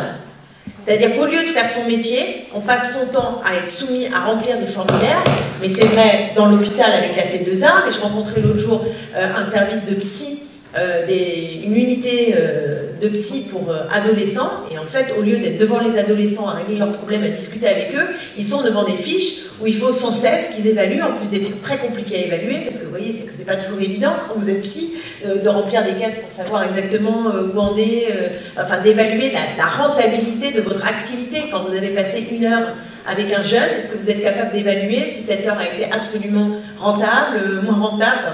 On arrive à des trucs qui sont fous.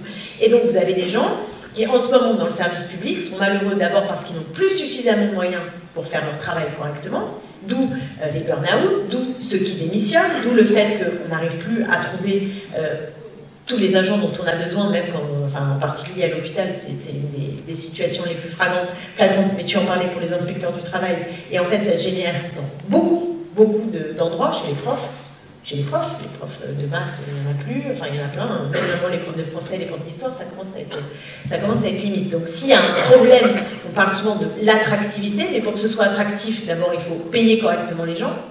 Et je suis fascinée de voir Bruno Le Maire sur tous les plateaux faire la leçon aux grandes entreprises. Vous avez vu, ah ben non, mais il faut que les grandes entreprises augmentent les salariés. Comme il n'est pas capable d'augmenter le SMIC, il quémande. Il va bientôt faire sans doute un numéro vert pour que les patrons appellent pour savoir combien ils doivent augmenter leurs salariés. Et donc, il demande, il dit, vu la crise, etc., il faut que les patrons augmentent les salariés. Mais il y a un patron pour l'État. L'État, les patrons, il y a 5 à 7 millions d'agents du service public. Qu'est-ce qu'on attend pour dégeler sérieusement le point d'indice et pour faire en sorte que ces agents soient payés correctement, ce qui est évidemment une des clés de l'attractivité. Mais il y a à mon avis 2 clés dans l'attractivité des agents du service public. Il y a cette question de la rémunération et la question des conditions de travail. Et pour ces conditions de travail, il faut sortir de ce New Public Management, c'est-à-dire l'importation des méthodes du privé qui sont totalement dysfonctionnelles et qui rendent les agents absolument bras de zinc, enfin bras de zinc, je ne sais pas si on peut dire, mais c'est un peu ça, qui rend un peu fou les agents du service public parce qu'ils font des missions qui ne sont absolument pas leur mission. Enfin, deux derniers points, je vais aller après à ma conclusion, un petit point sur le fait que quand on parle service public, c'est une question politique qui permet de fédérer des territoires qu'on veut absolument nous faire diviser, notamment l'extrême droite. Et je pense aux banlieues populaires, moi je suis élue de Seine-Saint-Denis, et aux territoires ruraux, comme ici, tu disais qu'on avait des problématiques assez similaires. Et donc au lieu de réfléchir en termes de choses qui peuvent opposer, c'est-à-dire comme si on n'avait pas les mêmes problèmes, hein. Nous, on doit s'occuper des violences policières et vous de l'agriculture. Je pense qu'on peut s'occuper de lutter contre les violences policières et s'occuper, ça intéresse toute la société, et s'occuper d'agriculture. Mais je crois qu'il y a une thématique extrêmement fédératrice, c'est ces services publics. Parce que ces services publics, en banlieue populaire, comme ici, comme à Guingamp, si j'ose dire, eh bien, en fait, on en a tout autant besoin. On a besoin d'un hôpital digne de ce nom, on a besoin des écoles qui fonctionnent, on a besoin de trains qui arrivent à l'heure, on a besoin de plus de trains d'ailleurs, on a besoin, d'accueil pour la petite enfance, d'EHPAD, et j'en passe, et j'en passe. Et donc ça, c'est absolument fédérateur, et c'est pourquoi je pense que cette question des services publics, elle est celle qui peut lutter contre le sentiment de déclassement, qui est au fondement de l'extrême droite qui perce dans nos territoires. C'est ce sentiment de déclassement. Et on se dit c'était mieux avant, parce qu'avant il y avait la gare, avant il y avait la poste, avant il y avait le sentiment que l'école elle permettait de s'inclure, avant il y avait l'hôpital pas très loin de chez soi. Et bien tout cela disparaît progressivement. Et bien donc vous avez le sentiment d'être déclassé, vous dites c'était mieux avant. Et nous, il ne faut pas qu'on dise c'était mieux avant, c'est pas ça notre discours, c'est ce sera mieux demain. Mais ce sera mieux demain parce qu'il y aura plus et mieux de services publics et dans toute une série de domaines. Et c'est pourquoi je pense que c'est une question absolument clé. Et je termine sur le financement, parce que c'est ça le sujet. C'est quand vous parlez des services publics, vous tirez le fil, il y a ce que je vous disais sur l'égalité entre les territoires, mais il y en a un autre qui est très intéressant, qui est celui de la fiscalité. Parce qu'à partir du moment où vous dites, bon, il y a les besoins, il faut adapter l'appareil productif, donc qui finance? Et là, vous rentrez dans un débat sur la fiscalité. Nous, on s'est trouvé l'argent, hein. Les milliards, alors franchement, on en a, mais des caisses et des wagons. Hein. L'évasion fiscale, 8 milliards, l'impôt sur la fortune, 3 milliards, le CICE qu'ils avaient fait avant, c'était 20 milliards par an. les niches fiscales, alors là, n'en jetez plus. Hein. Taxe sur le capital, il suffit de faire 3 fois rien pour faire tomber les milliards. Donc, nous, on sait trouver de l'argent. On sait où est-ce qu'il faut mettre de l'argent. Mais cet argent, il ne faut pas qu'il aille aux grandes entreprises, comme c'est le cas depuis 20 ans, depuis même plus que ça. Je vous recommande, si vous ne l'avez pas lu, un livre très pointu d'Anne-Laure Delatte, qui a écrit l'État dans le mur. Et ce livre démontre précisément comment, depuis les années, je ne vais pas vous refaire tout, je ne vais pas vous assommer de chiffres, mais pour vous dire en grande masse, en fait, ce qui s'est passé, c'est que, oui, il y a plus d'impôts, globalement, il y a plus d'impôts, c'est-à-dire qu'on prend plus d'impôts proportionnellement au PIB. Le truc, c'est qu'en fait, ceux qui supportent ces hausses d'impôts, ce sont les ménages, et non pas les grandes entreprises. Et donc, il y a plus d'impôts qui est prélevé aux classes moyennes, hein, globalement, c'est elles qui prennent le plus, mais vraiment beaucoup, beaucoup plus, alors que les entreprises, par le biais des niches, par le biais des exonérations de ci, de là, je ne vais pas vous faire tout le détail, les heures sup où on ne paie plus de cotisations, les machins.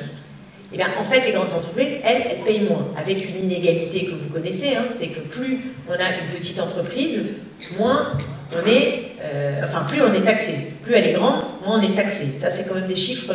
Celui-là, je ne vais pas vous le donner parce que à chaque fois que je relis, je tombe littéralement de ma chaise. Mais les taux d'imposition entre les entreprises, vous allez voir comme on a de la marge. Pour les grandes entreprises, c'est 8%. Pour les PME, c'est 22%. Et pour les TPE, c'est 28%. Donc vous voyez là quelque chose qui tombe absolument pas rond. Plus vous êtes petit, plus vous payez d'impôts. À cause des niches et tout le bazar, hein, de l'optimisation. Bon.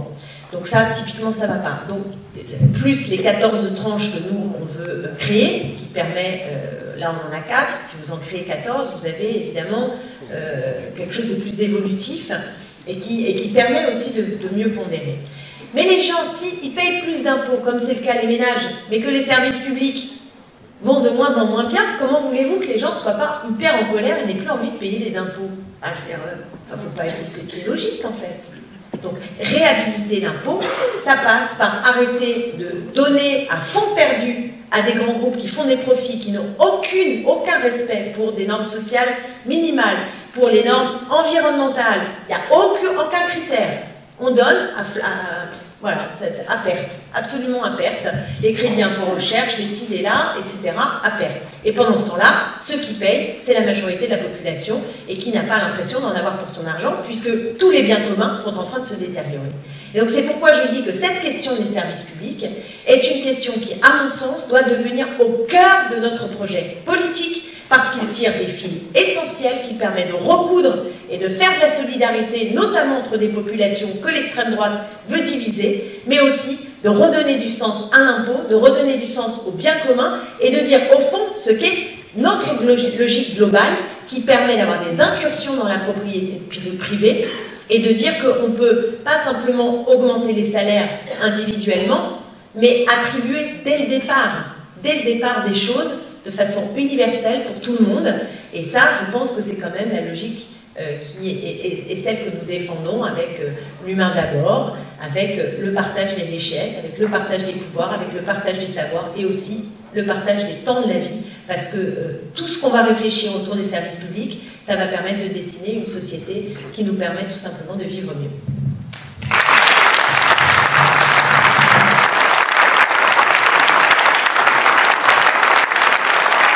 Merci beaucoup, Clémentine. Voilà, donc, ce qu'il faut redire, entre autres, mais c'est que je crois que vraiment un autre service public est possible, c'est certain, et qu'il faut le faire ensemble. Et c'est pour ça que je tenais à ce qu'il y ait des collectifs, parce que sans ces luttes, sans ces collectifs, on n'aurait pas ce lien. Et maintenant, il va falloir agréger les collectifs et surtout refaire de la politique. Il faut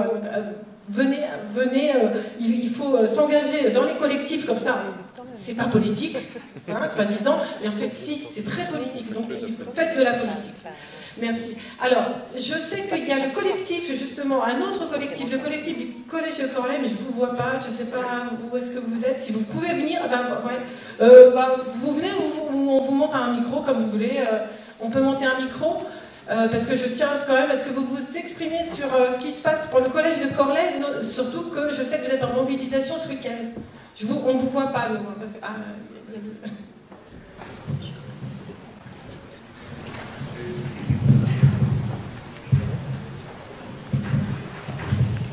Merci et bonsoir à tous. On vient effectivement ce soir assise de Corlay et des communes environnantes parce que depuis plusieurs mois, on est en résistance contre une décision du conseil départemental de fermeture du collège qui a été annoncée d'abord annoncé au maire et ensuite à certains parents d'élèves sans aucune discussion préalable. Je dis bien sans aucune discussion préalable. Et donc, quand ça a été annoncé le 23 mai dernier, c'est un peu dur d'entendre ça en disant votre collège va être fermé en juin 2024. Et j'ai entendu ce que tu as dit, Yves, tout à l'heure, et je vais y revenir. Et à partir de ça, on s'est retrouvés tous réunis au niveau du secteur, toute sensibilité politique à l'échelon du territoire, c'est de dire, quand on prend une telle décision aussi brutale, en démocratie, on doit d'abord commencer par se parler. Et ensuite, il faut d'abord qu'on comprenne les raisons qui nous amènent à ça. Et donc, on a travaillé le dossier point par point, et on s'est dit, puisque c'est la compétence du département, on a regardé le côté bâtimentaire. Un bâtiment qui fonctionne bien, d'ailleurs on a été récompensé ces dernières semaines avec un chèque de 750 € pour l'économie d'énergie. Il y a de la place, les conditions de travail sont bonnes, et quand on a abordé la question du bâtimentaire, on nous a dit, mais dans un petit collège de 70 élèves, dans le fin fond de la campagne, les enfants ne peuvent pas s'épanouir. On a regardé les résultats année après année, et pour l'année qui vient de s'écouler, on a été dans les meilleurs résultats du département. Est-ce qu'on peut avoir plus de 100% d'élèves qui ont été reçus au diplôme au DNB? Je ne sais pas. Donc on s'est dit, les résultats sont très bons. On a des professeurs qui sont motivés. On a des parents d'élèves motivés. Mais on nous a dit, demain, si vous voulez, on va vous construire un collège neuf dans le canton voisin, et puis on va rassembler tout ça.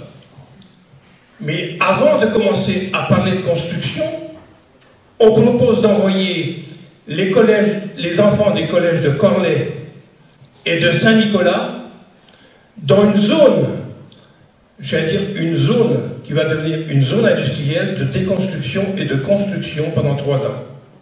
Le permis de construire n'est pas déposé, et donc on va nous faire croire que les parents vont être motivés pour envoyer leurs élèves d'un chantier sur le bruit des pelleteuses, des marteaux-piqueurs, de l'amiante.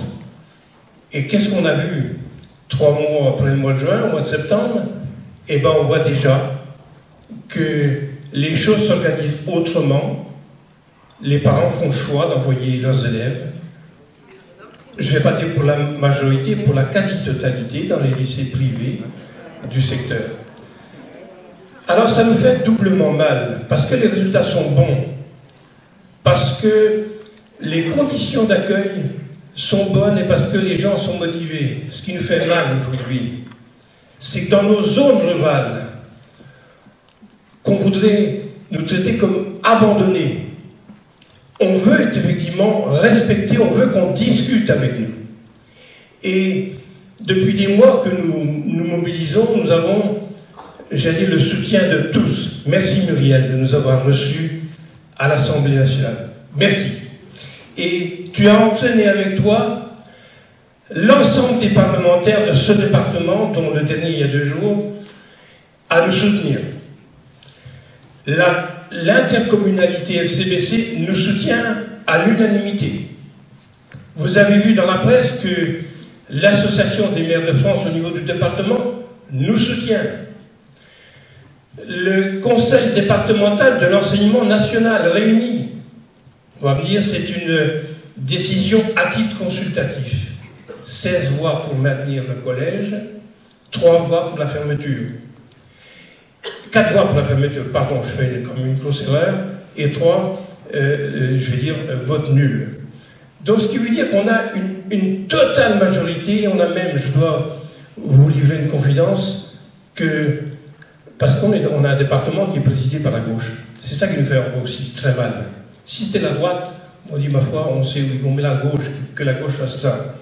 Et là, on a été reçu hier soir pendant 2 heures par le préfet de ce département, par le directeur de l'académie et son adjoint, et ils ont repris point par point ce qu'on a dit, et c'est pas banal. On a été entendu. Ça ne veut pas dire que la décision va être la décision qu'on attend.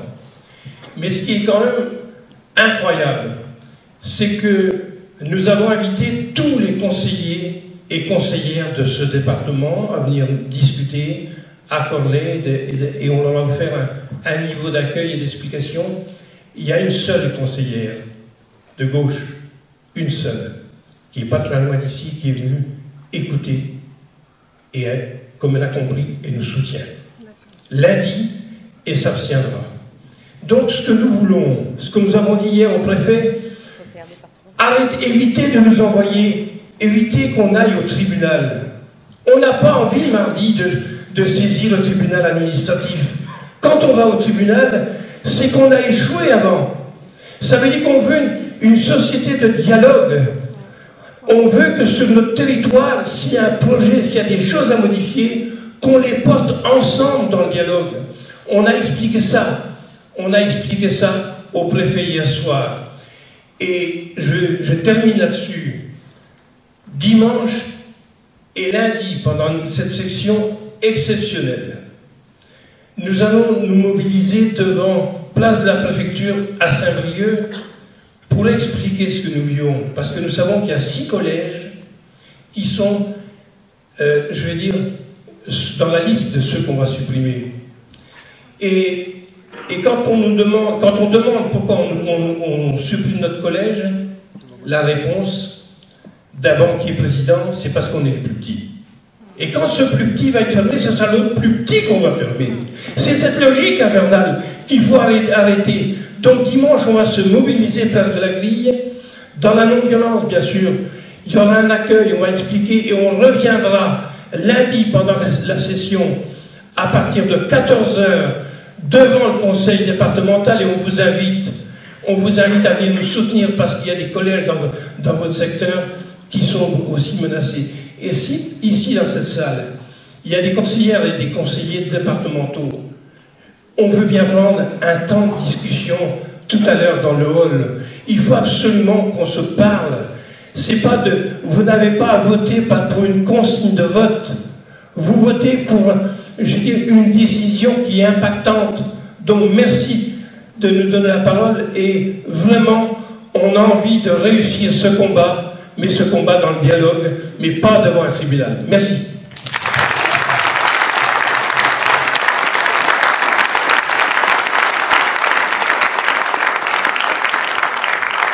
Merci René. Est-ce qu'il y a d'autres témoignages ou des questions tout simplement dans la salle? N'hésitez pas. Ah oui, alors, Philippe là veut intervenir, monsieur là aussi, d'accord.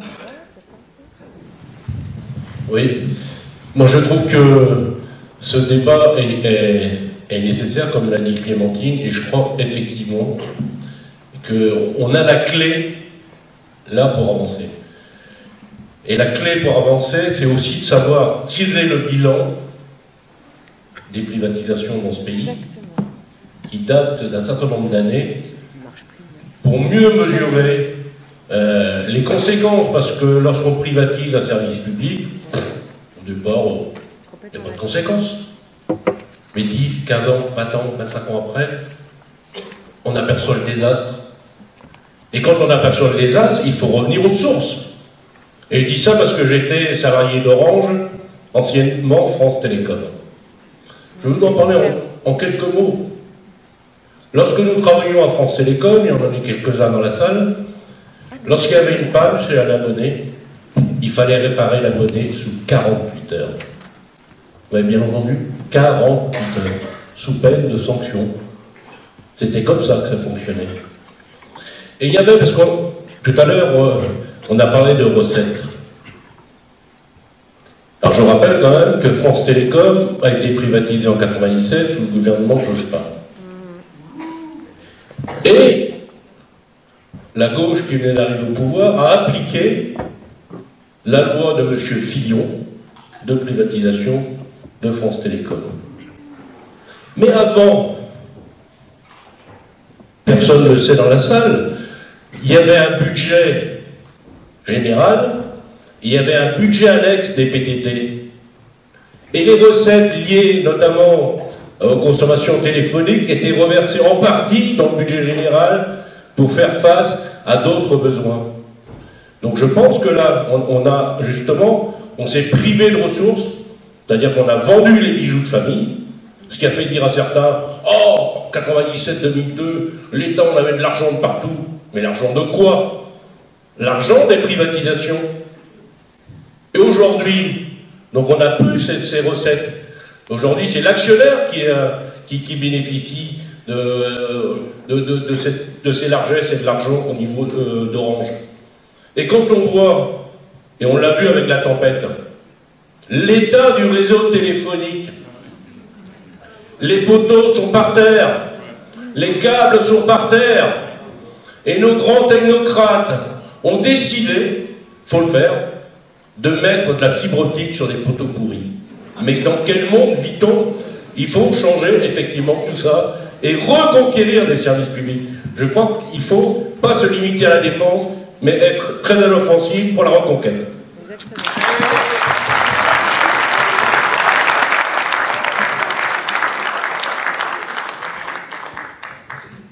Bonsoir. Merci pour cette excellente table ronde. Deux choses. Une actualité du pays sur les EHPAD. Donc, j'apprends dans le journal ce matin que la mutuelle française, qui gère 3 EHPAD dans 3 communes différentes, 3 petits EHPAD qui sont autour de 20-30 pensionnaires dans chacun, va les fermer tous les 3 et regrouper tout ça dans un seul, où il y aura environ 70 personnes âgées. On est encore dans... Alors, l'intitulé de l'article, c'est ça fera des économies d'échelle, et puis ils sont beaucoup mieux soignés, et les personnels seront plus à l'aise. Moi, je suis très surpris, très étonné que des personnes âgées de Cavan, de Tréléverne et de Trédrez se retrouvent tous à Cavan, c'est-à-dire un peu plus éloignés de leur commune d'origine et de leur famille ou de leurs anciens amis. Donc c'était donc un appel sur cette question des EHPAD. On supprime des petits pour faire un grand. Bien. Tout autre sujet, mais qui reste dans notre discussion de ce soir, je vais au conseil communautaire de l'LTC mardi et je vois au niveau de l'ordre du jour défiler des chiffres de millions d'euros pour ceci, pour cela. Et là-dedans, il y a un certain nombre de choses qui sont des subventions au privé. Donc, la collectivité territoriale de Lannion-Trigord Communauté, dans son budget venant de nos impôts, verse des sommes à des entreprises privées avec la meilleure intention du monde, puisque le but de l'LTC, c'est de favoriser l'essor économique du territoire. Mais en attendant, c'est de l'argent public qui va dans le privé, et à côté de ça, notre hôpital public, il est à l'appel, nos écoles, il y a eu des fermetures, il y a eu des fermetures d'écoles sur Lannion, et des regroupements d'écoles, encore des choses de prévues dans ce sens, bon, etc. Donc, voilà, des illustrations locales de ce qui ne va pas, qui a déjà été expliqué et dit et redit, et sur lequel je lève aussi l'interrogation. Merci.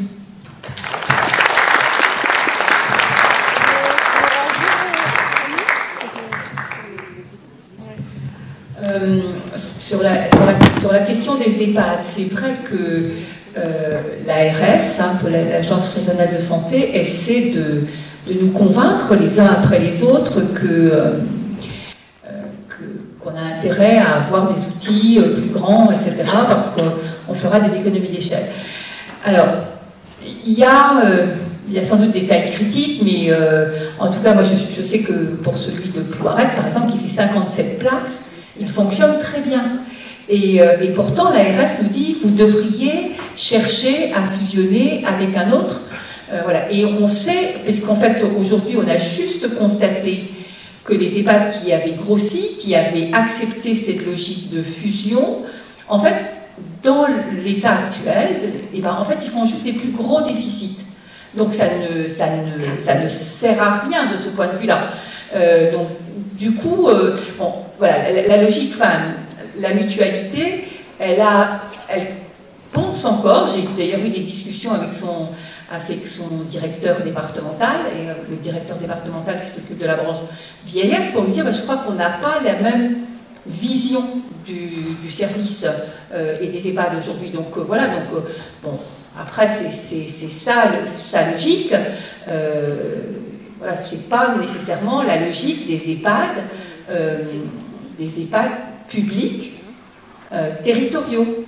Les EHPAD gérés par la mutualité ne sont pas des EHPAD publics territoriaux. Oui, en fait, c'est la logique de l'ARS, surtout, de faire ces gros regroupements, voilà, c'est pour toutes les structures. Et même Chantal Boulou, qui est députée de Dinan, qui est pas, qui est macroniste, elle le dit elle-même, c'est pas du tout la peine d'augmenter les capacités des EHPAD. Un EHPAD de 60 personnes peut tout à fait fonctionner correctement.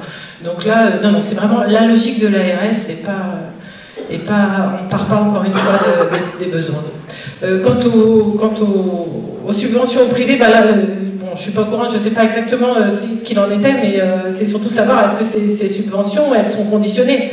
Parce que, voilà, est-ce qu'on subventionne le privé, mais à condition que, voilà, c'est encore le même ce qui est dramatique, c'est qu'on sent bien que les deux quinquennats, il y a 10 ans, on dit que c'est 10 ans, c'est ce qu'il faut pour former un médecin, et on sent bien qu'au bout de ces deux quinquennats, en fait, qu'est-ce qui va nous rester, quoi.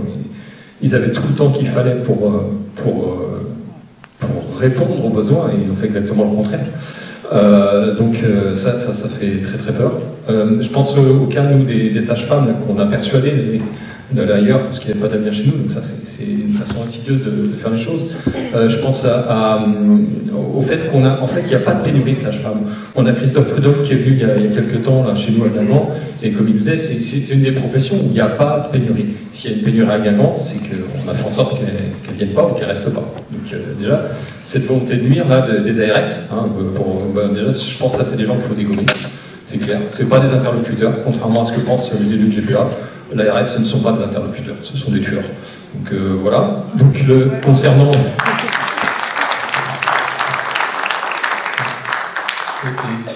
Et donc, moi ce qui me frappe, on a parlé beaucoup aussi du privé, de la place que prend le privé, des mutuelles et tout ça, il se trouve que l'origine de nos problèmes, nous, sur, on va dire, même tout l'ouest des Côtes-d'Armor, parce que, comme l'a rappelé Anne-Marie, l'annonce, c'est les prochains sur la liste, Guingamp tombe, Lannion tombe, voilà, tout est prévu. Puisque le but, c'est d'obtenir un seul hôpital de plein exercice par département, en gros, quoi. Donc, vous avez Saint-Brieuc, et puis pour le reste, c'est ce qu'on appelle des hôpitaux de proximité pour faire joli. Voilà, tout à fait. Ah ben oui, on a vu la liste, on a vu Paimpol, on a vu Dinan, maintenant Guingamp, Lannion, enfin, c'est cousu de fil blanc. Et donc, si à terme, c'est obtenir ça, en fait, moi, je trouve que... Alors, ce qui est intéressant aussi, parce que ma seconde casquette, c'est un stick, et je trouve la qualité pédagogique de ce qu'on a entendu, c'est vraiment pas mal. J'ai appris des choses, je pense qu'on est quelques-uns à avoir clarifié des choses sur les cotisations, les impôts, le service public, donc ça, c'est une très bonne chose, il faut que ça se fasse souvent, très souvent, ça. Et donc je vous disais ça parce que oui, nous au départ, il faut avoir un peu de recul. Il faut garder cette histoire de temps long. Il faut se souvenir des choses. Et c'est ça qui manque. Vous parliez d'individualisme. L'individualisme, c'est ce qui nous met aussi dans un temps qui est un temps présent, quoi. Il nous met dans l'instant et on comprend rien à ce qui se passe. Et quand on se souvient des choses, quand on garde la trace des choses, ben là on comprend quand même très bien. Et je pense à 2008. En 2008, l'ARS n'existait pas encore, c'était des ARH, Agence Régionale d'Hospitalisation, et il y a une note qui était sortie, et quelques conseillers régionaux à l'époque en ont parlé. C'est une note qui expliquait qu'un hôpital privé, hein, parce qu'ils osent l'appeler comme ça n'existe pas un hôpital privé. Un hôpital, ça accueille tout le monde. On appelle ça une clinique. D'accord ? Donc une clinique allait se créer du côté de Plérin, et elle existe depuis, mais déjà dès 2008, alors qu'elle s'est créée en 2016, dès 2008, cette note de la RH, elle disait, avec l'arrivée de cet acteur privé, il va falloir revoir la répartition des soins, l'organisation, le maillage territorial dans le public. Et là, on marchait sur la tête. Déjà, c'était dans les tuyaux. Donc moi, quand je regarde la carte des Côtes d'Armor, que je vois Plérin, qui est à 10 minutes de l'hôpital Le Foll de Saint-Brieuc, l'hôpital public, je me dis, mais comment c'est possible? Il y a une ARS qui est censée gérer la répartition des soins, de l'offre de soins, et là, ils laissent à 10 minutes de l'hôpital public un hôpital privé avec lucratif, et par contre, ils vont fermer l'autre qui répond aux besoins des femmes sur tout un territoire qui est négligé. En plus, j'ai pas eu le temps d'en parler, mais il faut que j'en parle quand même, c'est pas n'importe quelle maternité, la maternité de Guingamp. C'est une maternité qui sait accueillir, c'est une maternité qui respecte le parcours de naissance, c'est une maternité, une des 6 maternités en France qu'on peut mettre dans l'eau, c'est le cas de mes enfants, donc c'est pour ça que je me suis lancé là-dedans, parce que moi je suis pas soignant en fait, je suis un stit à la base, donc quand Yves parle des fermetures de classe, bah oui, voilà, et je vis tout ça. Donc l'engagement citoyen, c'est ça aussi, c'est qu'on sent que ces choses-là nous appartiennent, comme les cotisations qu'on nous a piquées, et donc là on nous pique tout, quoi. Et donc on se demande ce qui va nous rester. Mais je veux pas finir sur une note négative, mais Anne-Marc va le faire.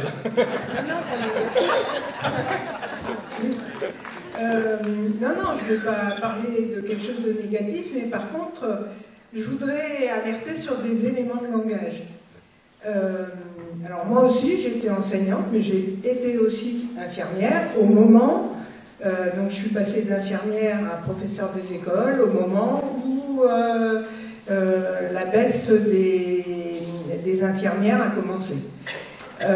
Donc il y a un élément de langage que je vois poindre depuis longtemps, c'est aussi bien dans l'éducation nationale que à l'hôpital, dans la santé, c'est l'élève au cœur, l'élève acteur de son enseignement, de son éducation, le malade ambulatoire, et le patient acteur de sa santé.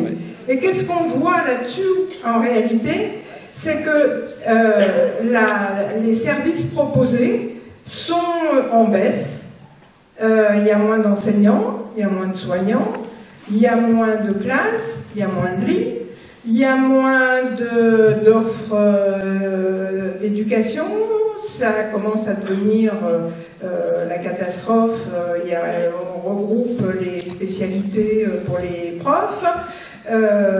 C'est la même chose à l'hôpital. Et en fin de compte, qu'est-ce que ça veut dire, ça? Ça veut dire que autant l'élève, on va lui faire un, je ne sais pas comment on appelle ça maintenant, mais un projet...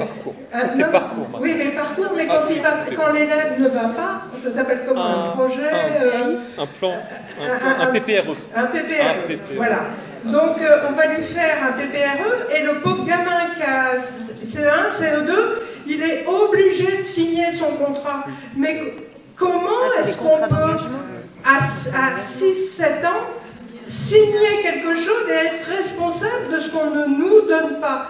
On ne nous donne pas l'enseignant, on ne nous donne pas les ressources, on ne nous donne pas. Et de la même façon, à l'hôpital, ou même dans la médecine de premier recours, les médecins généralistes, le patient acteur de sa santé. Mais quand on se reçoit l'amiante sur la tête, quand on n'a pas les moyens d'avoir une bonne alimentation, quand on fait 1 heure pour aller bosser et pareil au retour, quand beaucoup de choses, comment est-ce qu'on peut être en bonne santé? La maladie, ça vous tombe dessus, c'est pas voulu. on ne choisit pas d'être malade. Donc attention aux pièges, aux éléments de langage. Acteur 2, ça veut dire que vous êtes coupable. De la même façon que lorsqu'on dit aux soignants, on va vous autoriser à gérer votre temps de travail et ainsi de suite, ils seront acteurs de... Mais acteurs, si ça ne marche pas, vous êtes coupable. Voilà, donc élément de langage. Juste une petite chose sur l'attractivité. Il faut savoir que quand j'ai posé ma question sur les EHPAD à Aurore Berger lors des questions au gouvernement, elle a retourné le sens des responsabilités. C'est-à-dire qu'elle a dit que si les EHPAD se trouvaient mal, c'est parce que nous, on critique la situation catastrophique des EHPAD. Et j'ai entendu la même chose pour la maternité. C'est parce qu'on manifeste pour la maternité que les soignants ne veulent plus venir. Voyez un peu comment on retourne la situation. C'est assez terrible. Hein. Bon, après, ça ne nous empêche pas de manifester, mais... Et du coup, nous, sur l'agneau, quand on a dénoncé l'hôpital de proximité, le décret d'hôpital de proximité, en disant ce qui allait arriver, on était complotistes. Oui, mais c'est leur façon de faire, c'est l'accusation inversée, quoi. Vous dites ceci, vous retournez. Mais notre seule force à nous tous et toutes dans cette salle, c'est ce qu'on est en train de dire en commun. Je veux dire, monsieur, il posait bien la question. Eux, ils veulent nous individualiser. Et nous, notre force, c'est de nous associer, d'avoir des collectifs, de nous ressentir dans une même classe sociale avec les mêmes besoins sociaux. Le salariat, c'est ceux qui produisent toutes les richesses de ce pays et qui n'en reçoivent pas en retour la part qu'ils méritent. Et on est avec un système politique, autoritaire, pouvoir personnalisé, qui pille, au sens strict. Parfois, on a du mal à le croire nous-mêmes, qu'ils osent faire tout ça. Une fois dans un débat, il y a un monsieur, j'avais décrit tout, il m'a dit, mais pourquoi ils sont si méchants? C'est pas parce qu'ils sont méchants, c'est parce que le système capitaliste est ainsi fait. Quand j'étais tout jeune, je faisais des tracts contre le profit. Le système capitaliste n'est pas vraiment le profit. Parce que le profit est lié à toute activité productrice humaine. C'est une récompense quelque part pour l'artiste, pour le soignant. Mais le capitalisme, c'est le profit maximum. C'est une logique de recherche du profit maximum. Le petit patron qui ne fait pas assez de profit se fait bouffer par le patron qui en fait plus. Et celui-ci même par les autres. Et eux, ils essaient de faire croire que les entreprises sont toutes bénéfiques et vont dans le sens de la collectivité. Moi, je prends toujours le temps de dire aux gens que les entreprises, en fait, ça n'existe pas. C'est comme les poissons. Il y a des requins et il y a des sardines. Ce qui intéresse Macron, c'est les requins. Et il bouffe autant qu'il peut toutes les sardines et il les fait périr, dépérir, il s'en fout, c'est les riens pour lui.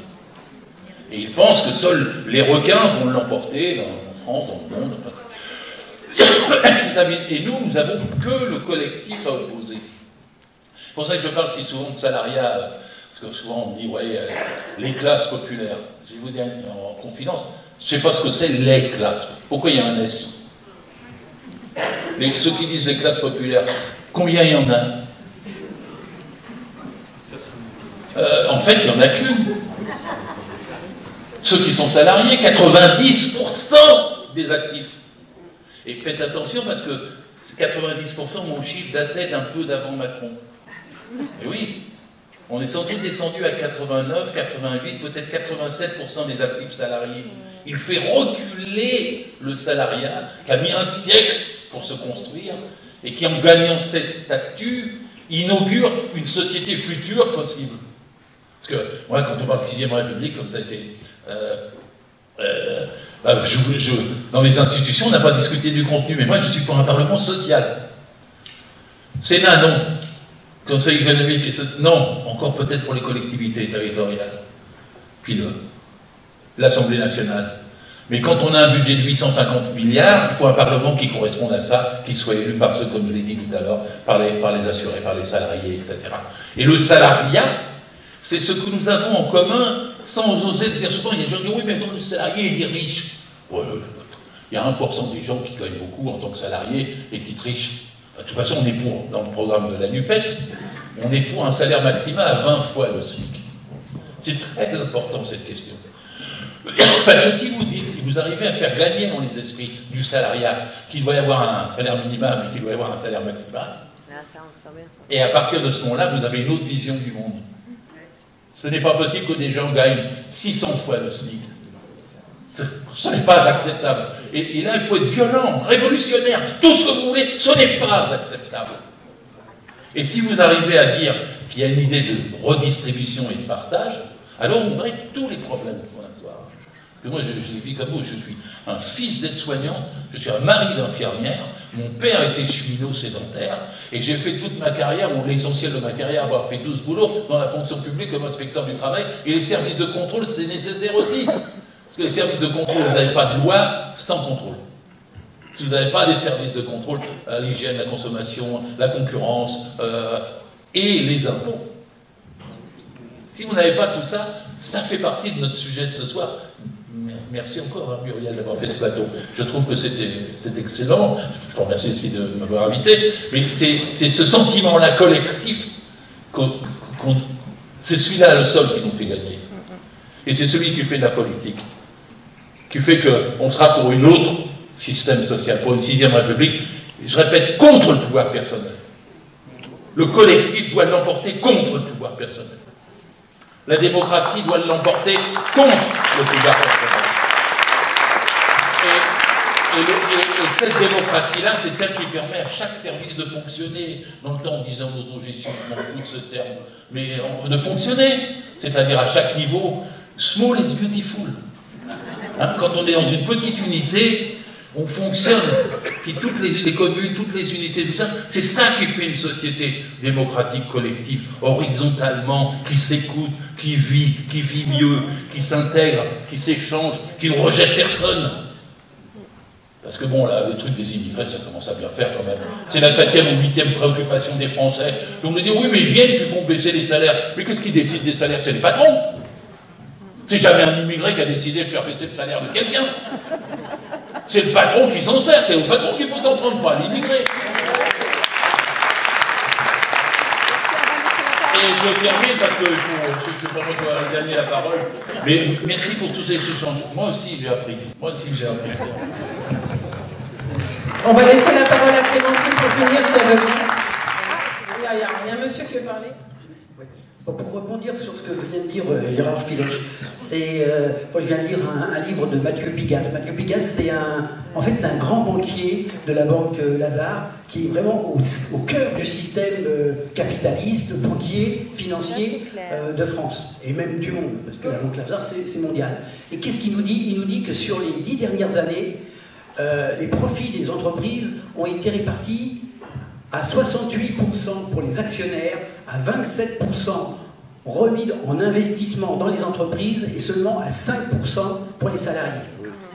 Et deuxième point très important, c'est connaître la structure de la population française, voire mondiale. C'est-à-dire qu'il y a 3 grands partis. Il y a les 50% de plus défavorisés, il y a 40% de moyens aisés, et il y a 10% de riches. Et aujourd'hui, évidemment, que les 50% de défavorisés vont se battre, vont essayer de se battre pour qu'on ait un système qui change. Et les 10% de riches vont se battre, eux, pour au contraire que le système ne change absolument pas. Mais en fait, ceux qui font tenir le système, c'est les 40% entre les 50 et les 10 qui, eux, ils sont dans les moyens aisés, ils sont contents de leur situation, et donc ils tiennent également le système.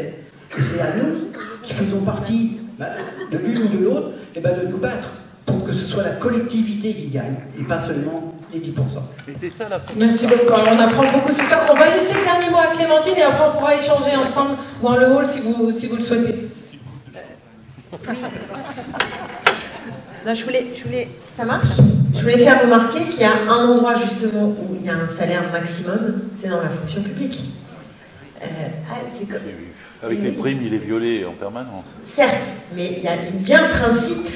Il y a bien le principe d'un max. Ça ne peut pas être infini. Et je pense que ça fait partie des valeurs aussi intéressantes qu'il faut raviver, auxquelles il faut redonner du sens dans le service public et la fonction publique. Je voulais dire un mot quand même, parce qu'on n'en a pas beaucoup parlé, sur l'attractivité, c'est vraiment la question des salaires. Pendant longtemps, je trouve que les syndicats ont mis de côté la question des salaires des fonctionnaires, parce que les libéraux avaient fini par imposer une espèce de vision, c'est des feignants, ils sont trop bien payés, ils ont la sécurité de l'emploi, ils ont des salaires incroyables, ils font rien. Oui, c'est quand même un discours qui a énormément infusé dans la société, et je pense que là aussi, il est vraiment temps que nous disions, non, il n'y a pas trop de fonctionnaires, il n'y a pas assez de fonctionnaires, c'est-à-dire, il faut le dire comme ça, il n'y a pas assez de fonctionnaires. Et de s'en prendre justement à cette logique libérale qui vise à nous dire qu'il y a trop de fonctionnaires, et de la même manière, il faut assumer une augmentation substantielle de l'ensemble des personnels qui font vivre les services publics, parce qu'il y a eu très longtemps le gel des points d'indice, pardon, très très longtemps, et avec le léger dégel, ça commence même pas l'inflation. Donc en fait, les profs, c'est incroyable. Les profs aujourd'hui, c'est à peu près, enfin, la descente aux enfers, si on compare avec soit des pays européens, soit avec ce qu'ils étaient payés dans les années même 80, c'est une paupérisation mais hallucinante. Hallucinante. Donc il ne faut pas se raconter de salade. Si on veut avoir plus d'infirmières, si on veut avoir des instits et pas des postes vacants, si on veut avoir des remplaçants, nous on n'en a plus en Seine-Saint-Denis, c'est l'enfer. Pour tout ça, il faut aussi qu'il y ait une valorisation, et ça passe par l'augmentation des salaires. Or, cette revendication-là, cette proposition-là, je pense que nous l'avons mise collectivement un peu de côté. Là, je parle des syndicats et des politiques, et qu'il faut qu'on dise qu'on a besoin de réinvestir, parce que ce sont des personnels qui sont essentiels pour faire vivre des choses qui sont essentielles, santé, éducation, logement, etc. Deuxièmement, je voulais dire un mot aussi sur la logique, parce que vous avez parlé des patients, des élèves. Évidemment, j'ai pensé tout de suite aux chômeurs, parce qu'il y a la loi là sur Pôle emploi qui est transformée en France Travail, c'est pareil, toutes ces usines à gaz, derrière le mot, il ne faut pas croire, hein. Derrière le mot, il y a aussi toute une logique, et donc les chômeurs eux aussi doivent être acteurs, tellement acteurs qu'ils sont responsables du chômage, et que maintenant on va les faire travailler 15 heures pour le même tarif. C'est aberrant, mais là où vous avez raison, c'est que la même logique s'applique partout. Je parlais tout à l'heure de la T2A sur le management, on retrouve des logiques identiques dans l'ensemble des services publics. Et donc je termine sur ce qui était mon point de départ, c'est que je pense qu'il y a besoin de fédérer les différents axes sur lesquels on est mobilisé, santé, éducation, transport, etc., etc. Ça me paraît fondamental, de ne pas isoler chaque thème, mais de les raccorder. Et l'autre chose que nous devons raccorder, c'est les usagers avec les salariés. Parce qu'une des divisions qu'ils font, c'est aussi d'opposer les usagers qui s'en prennent à leurs services publics défaillants. Et pourquoi les services publics sont défaillants? C'est parce que les fonctionnaires font mal leur boulot.